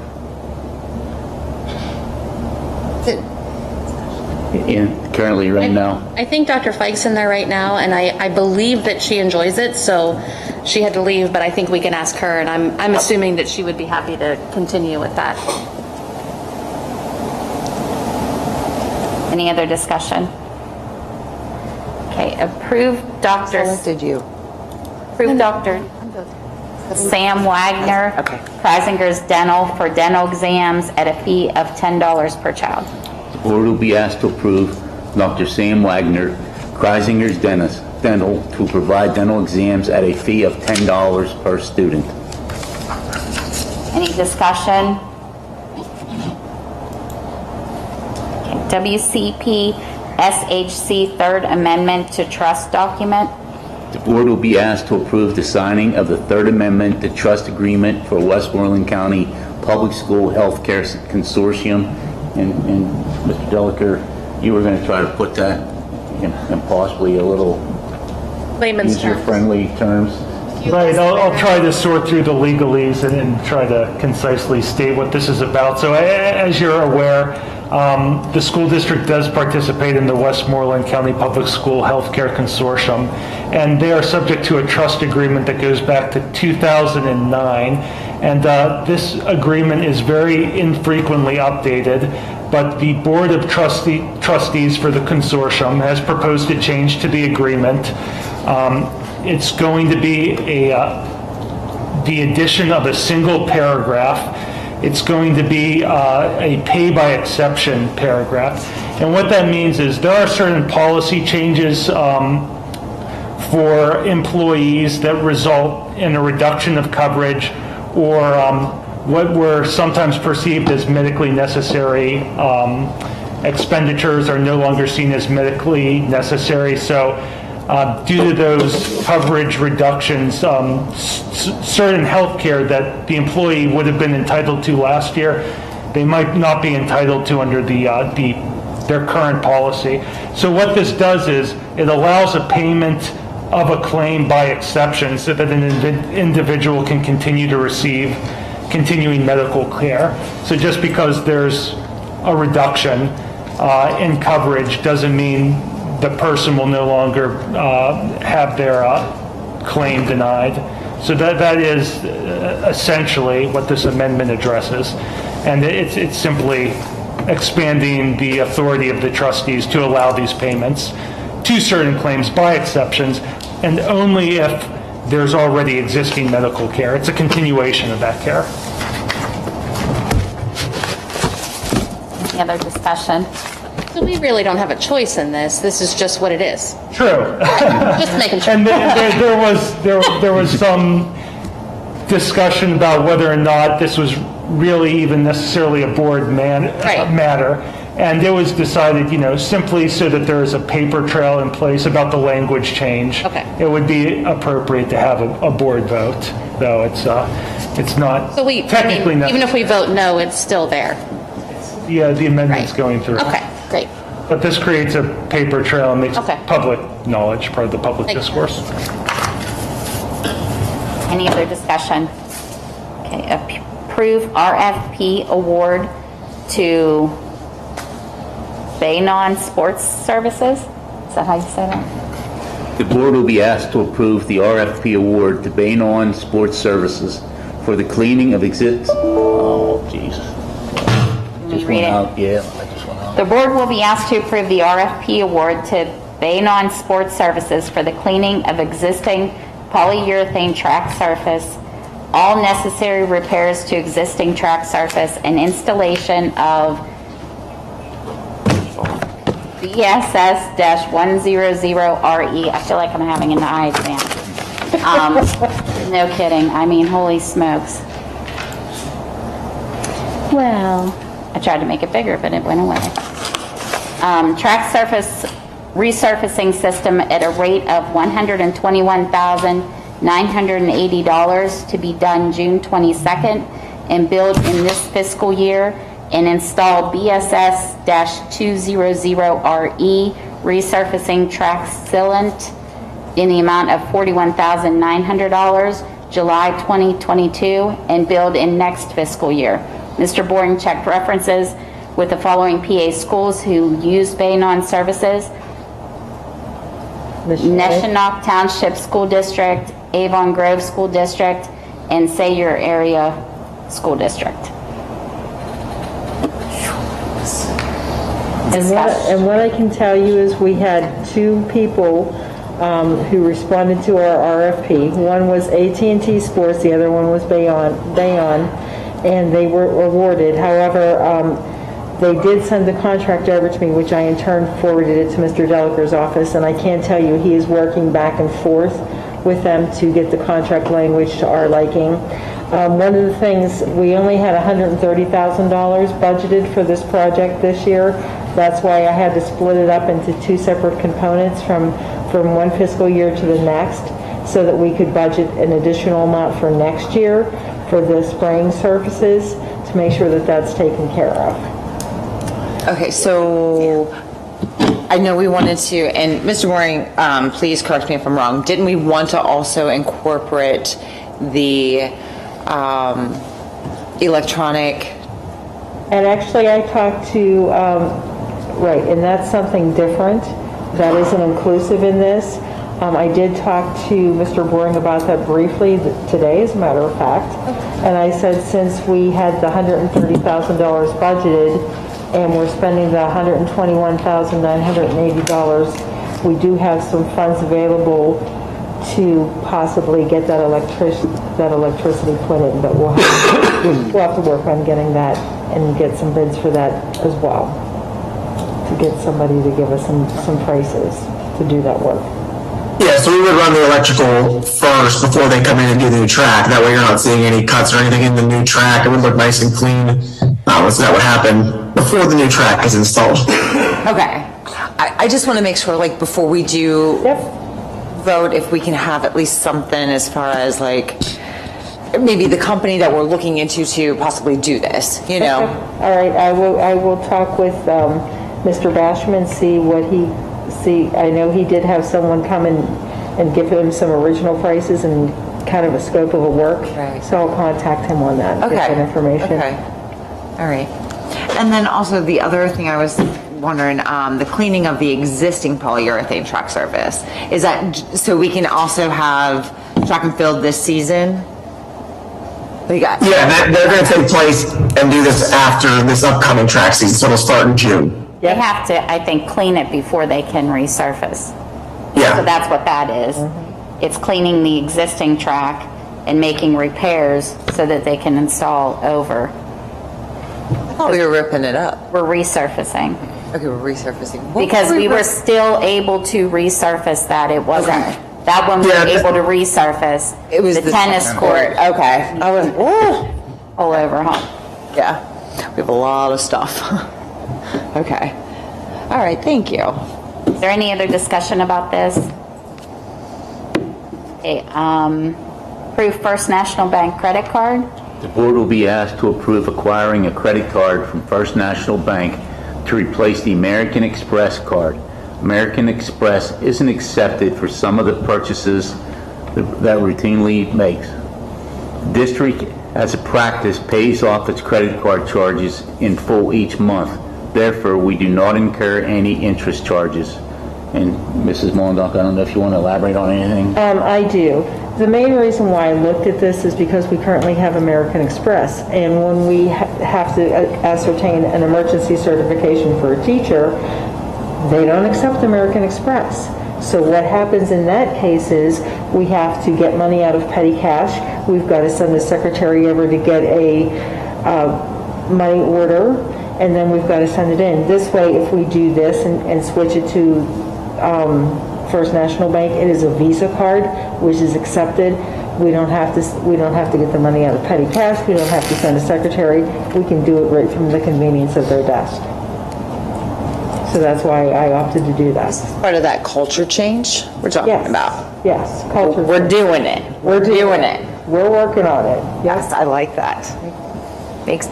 Any other keep it simple, discussion? Okay, Act 1. The board will be asked to approve the attached Act 1 budget resolution. Mrs. Mollendock, again? Yes.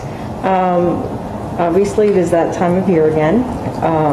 I am not recommending that we go above the index, which is 4.6% for next year.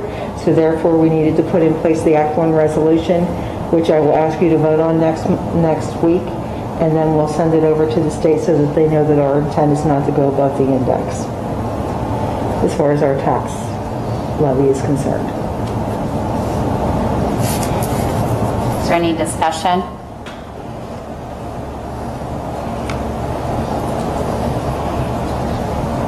Mrs. Monduck, will you be giving us an update? I know that you had spoken a little bit on how the year ended. Yes. Last year. Will you be doing that next week? Or Yes, I actually brought it with me tonight in case you all wanted to know, but some of the board members have left, so can we wait till next week? Yeah. Yeah.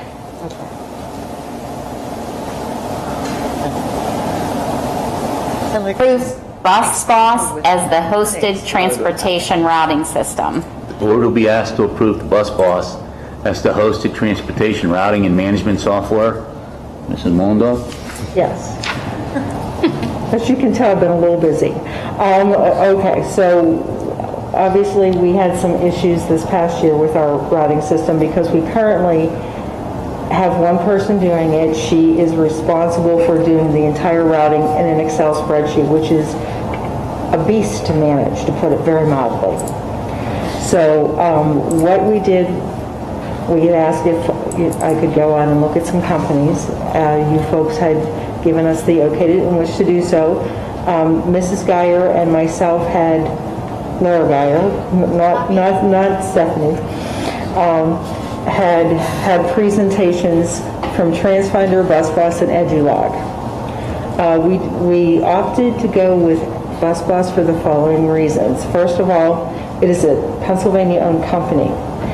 They will help us, which we've had in the past issues with our transportation reports to PDE. They will help us with that component of it. They will also take our Excel spreadsheets and they will download and begin the routing process for us.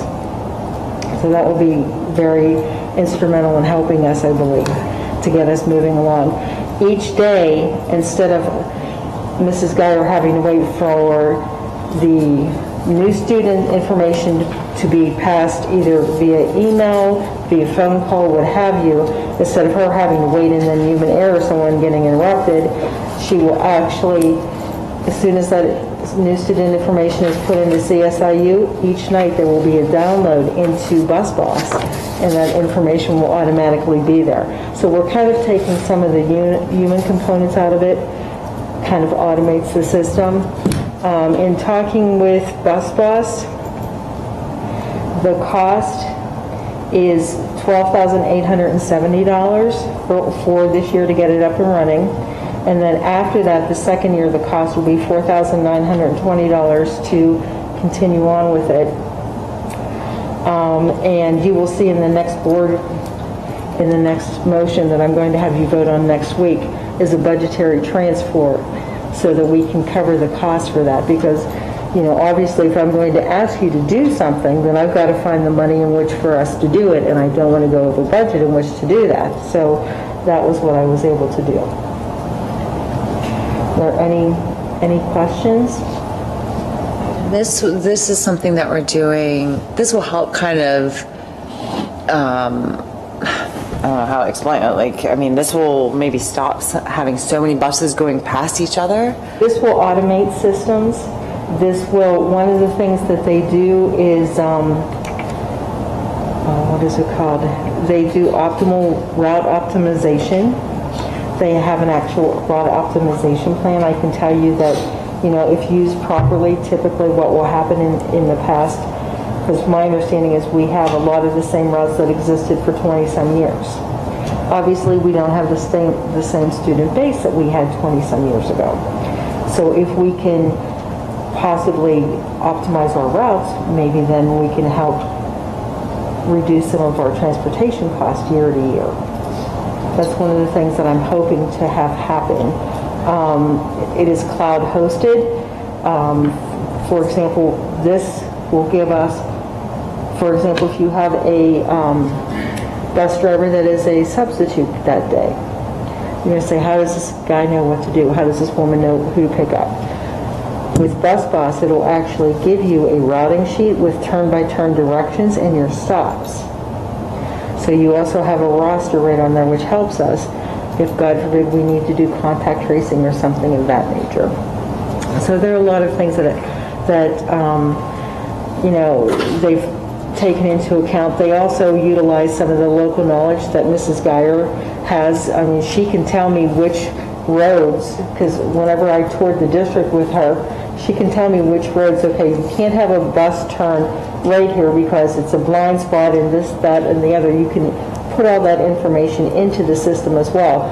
It also lets you do your non-public routes. It does safe stop boundaries. So for example, on Route 31, if we don't want kids to cross Route 31, obviously, we need them to be picked up on the right or left-hand side. You can tell this program that, and it will do that for us. So there's a lot of different things. Like I said, we watched we took several, probably about an hour to an hour and a half on each of these in the demonstrations. I had, as you can see in the presentation that I attached here, we asked the same questions, much like you do in any type interview, of each vendor to see what their answers were, and then arrived at what we felt most comfortable with. And I also contacted the routing director at Hempfield, because he's both TransFinder and BusBoss, and I've known him for years because I used to work there in that district. And I said, tell me which one do you like better and why? And he said he preferred BusBoss, and the reason why he liked it was because it had ease of use. And one of the things that I want to have happen is, obviously, I don't want routing to fall on one person's shoulders. That's a mountainous job. It's a bear. And this way, if we have a routing software package, more than one person can go into the system, and I intend on having more than one person trained as well, so that you have some redundancy there. So if, God forbid, somebody does end up getting sick or something, or somebody eventually wants to retire, as we all do at some point, you have somebody that can pick up the job and continue forward. Any other questions, concerns? Okay, thank you.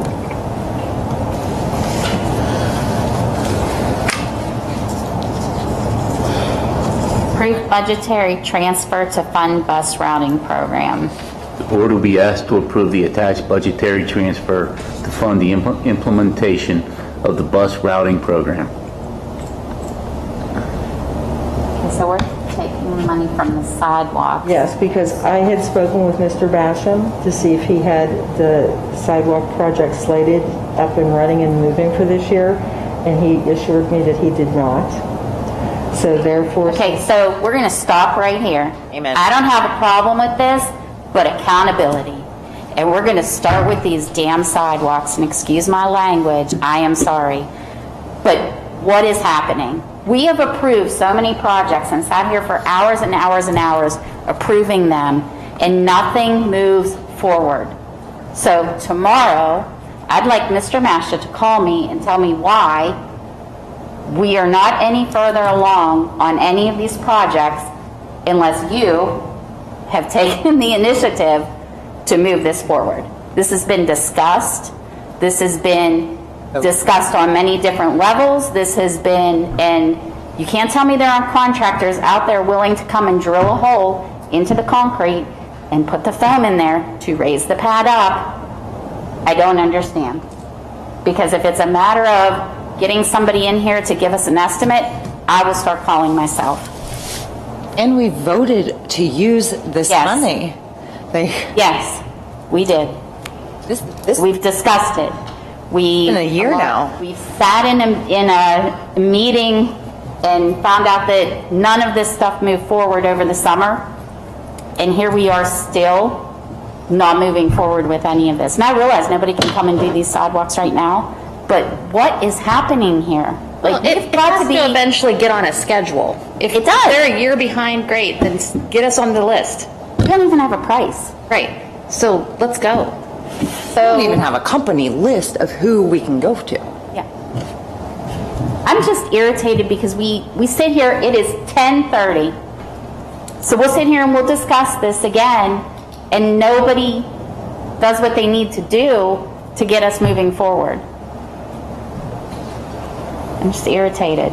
I mean, we are all giving of our time. I expect that the things we vote on and approve move forward. Like, this can't be where we're at. Because maybe we have $12,000 extra dollars in there. I mean, we don't even know. We don't even know what that's going to cost. I don't know. I don't know about anybody else, but I'm tired of voting on things and not progressing. That's accountability. Any other discussion on that?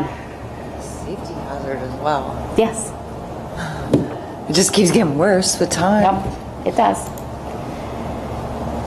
Increased daily substitute teacher pay rate. I'd ask the board to consider discussion of increasing the daily substitute rate. I know that Mrs. Mondock was able to get me some information here. I do believe there was, it was posted on the IU's website, but I do believe there have been some increases. Yeah, because that was the survey that was done several months ago. Yeah, they range from $90 up into $120. I think one of the problems that has happened is that there is a shortage of substitutes, so districts are incentivizing the subs to by higher pay rates. Also, they scale it after a particular amount of time. They will start out a rate, and then after so many days, they will increase that rate to a higher rate. I think we need to really seriously start looking at being a little bit more competitive, because we're just really having a hard time getting substitute teachers. Mr. Mashal, what's our current rate? Our current rate, $100. $100. So just in looking online, we're the lowest around. So, I mean, obviously we have to change something to at least stay competitive. How many subs are we using in a day, would you say? Do we have a... Average, notwithstanding using building level subs, we're probably looking at 2, 3, sometimes 4, depending on the circumstances. So. Do we pay our building subs more per day? They're $100 also? Okay, because I know some school districts pay their building subs $10 more a day. So they're not considered a long-term sub? No. Oh wait, so there is a difference between long-term sub and building sub. They're contracted through ESS, so.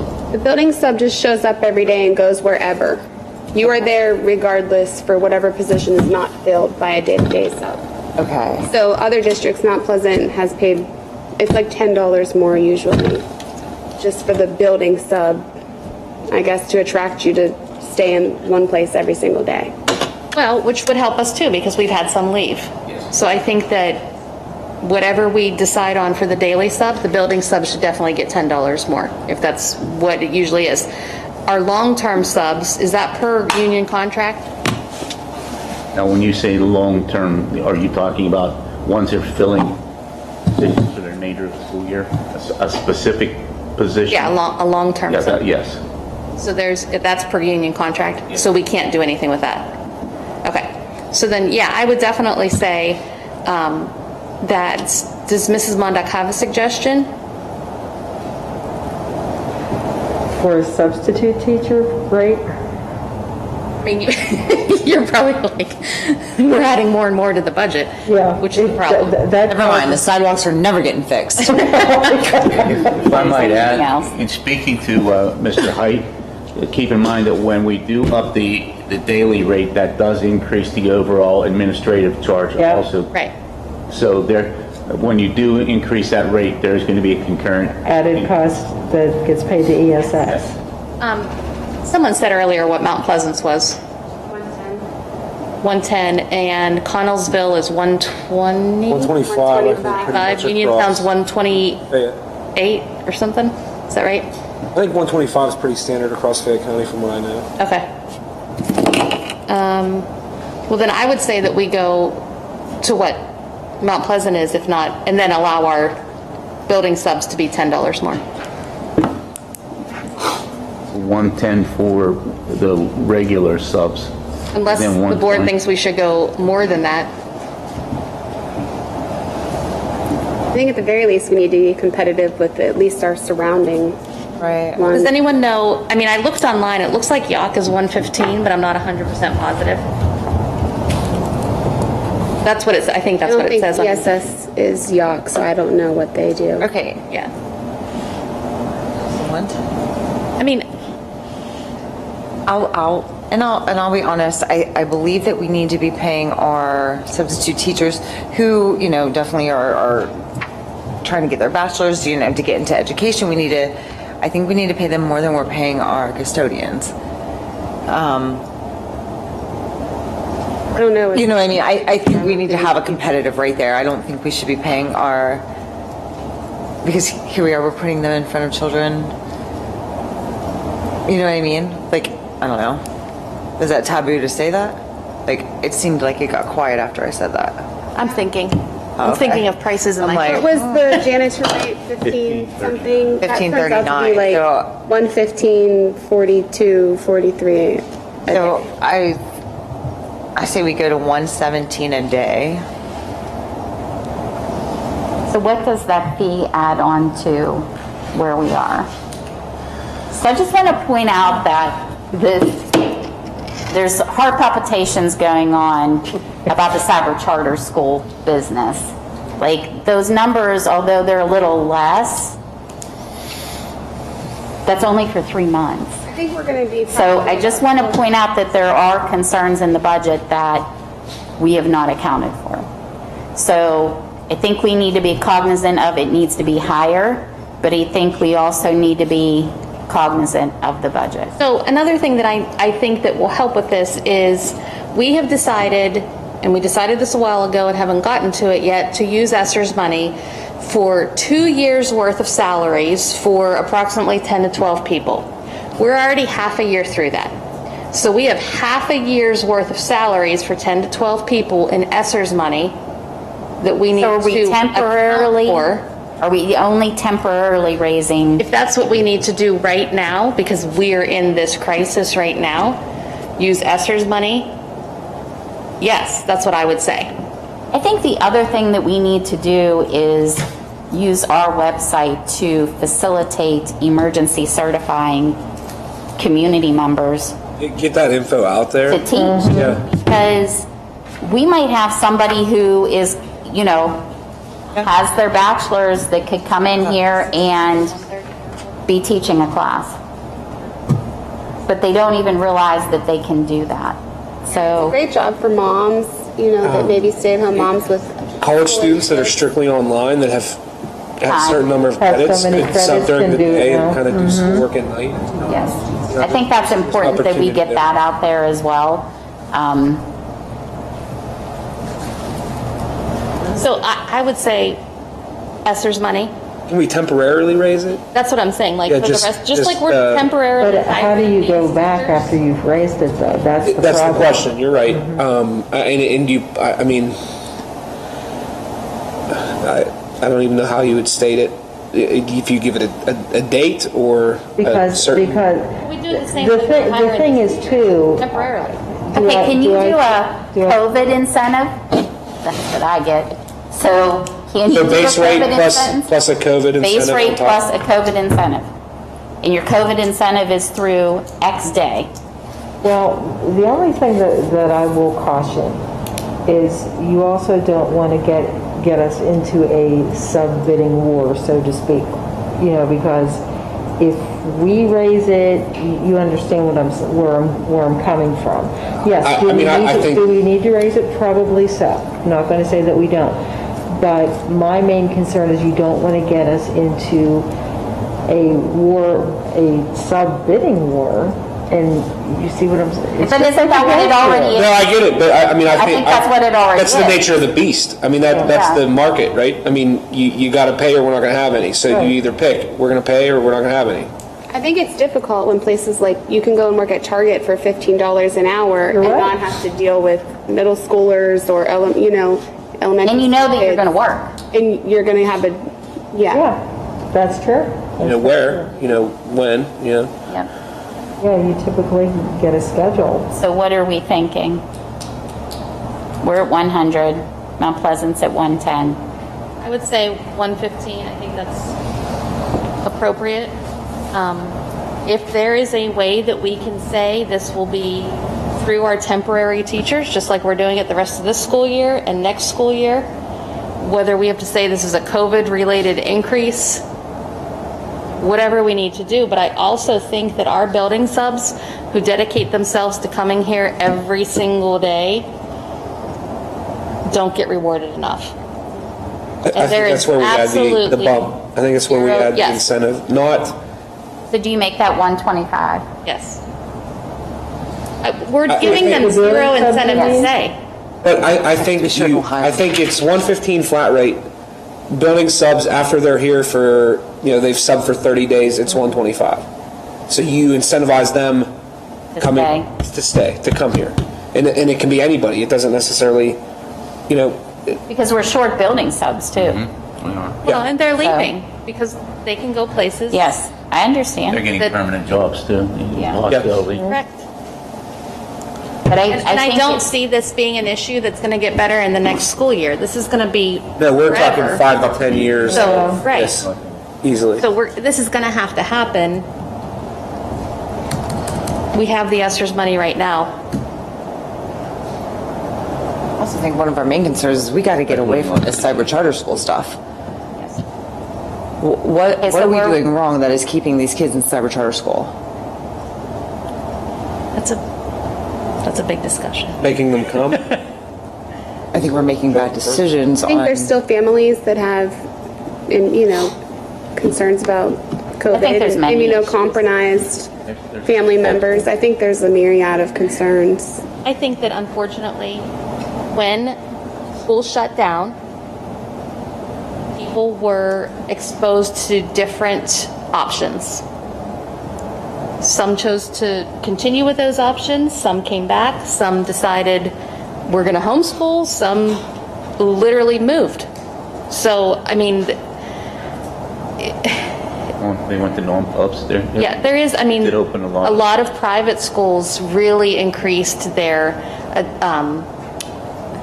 what word am I looking for? Enrollment, thank you, because of this. So I think they're doing a lot better than public schools are doing right now. I think it's something that we do need to address and look for ways. I know that we discussed last year calling each and every family who was not in our school and talking to them about what they needed to see here to come back. I don't know that happened. We were told it was going to. Things are crazy busy, I get it. But I think that at some point we have to address this. I think it's consistency. Parents and students, they wanted consistency. Oh, absolutely. And I'm looking back on, say, 2018, 2019, and if I'm reading this correctly, I know, Mrs. Mondock, you weren't here at that time,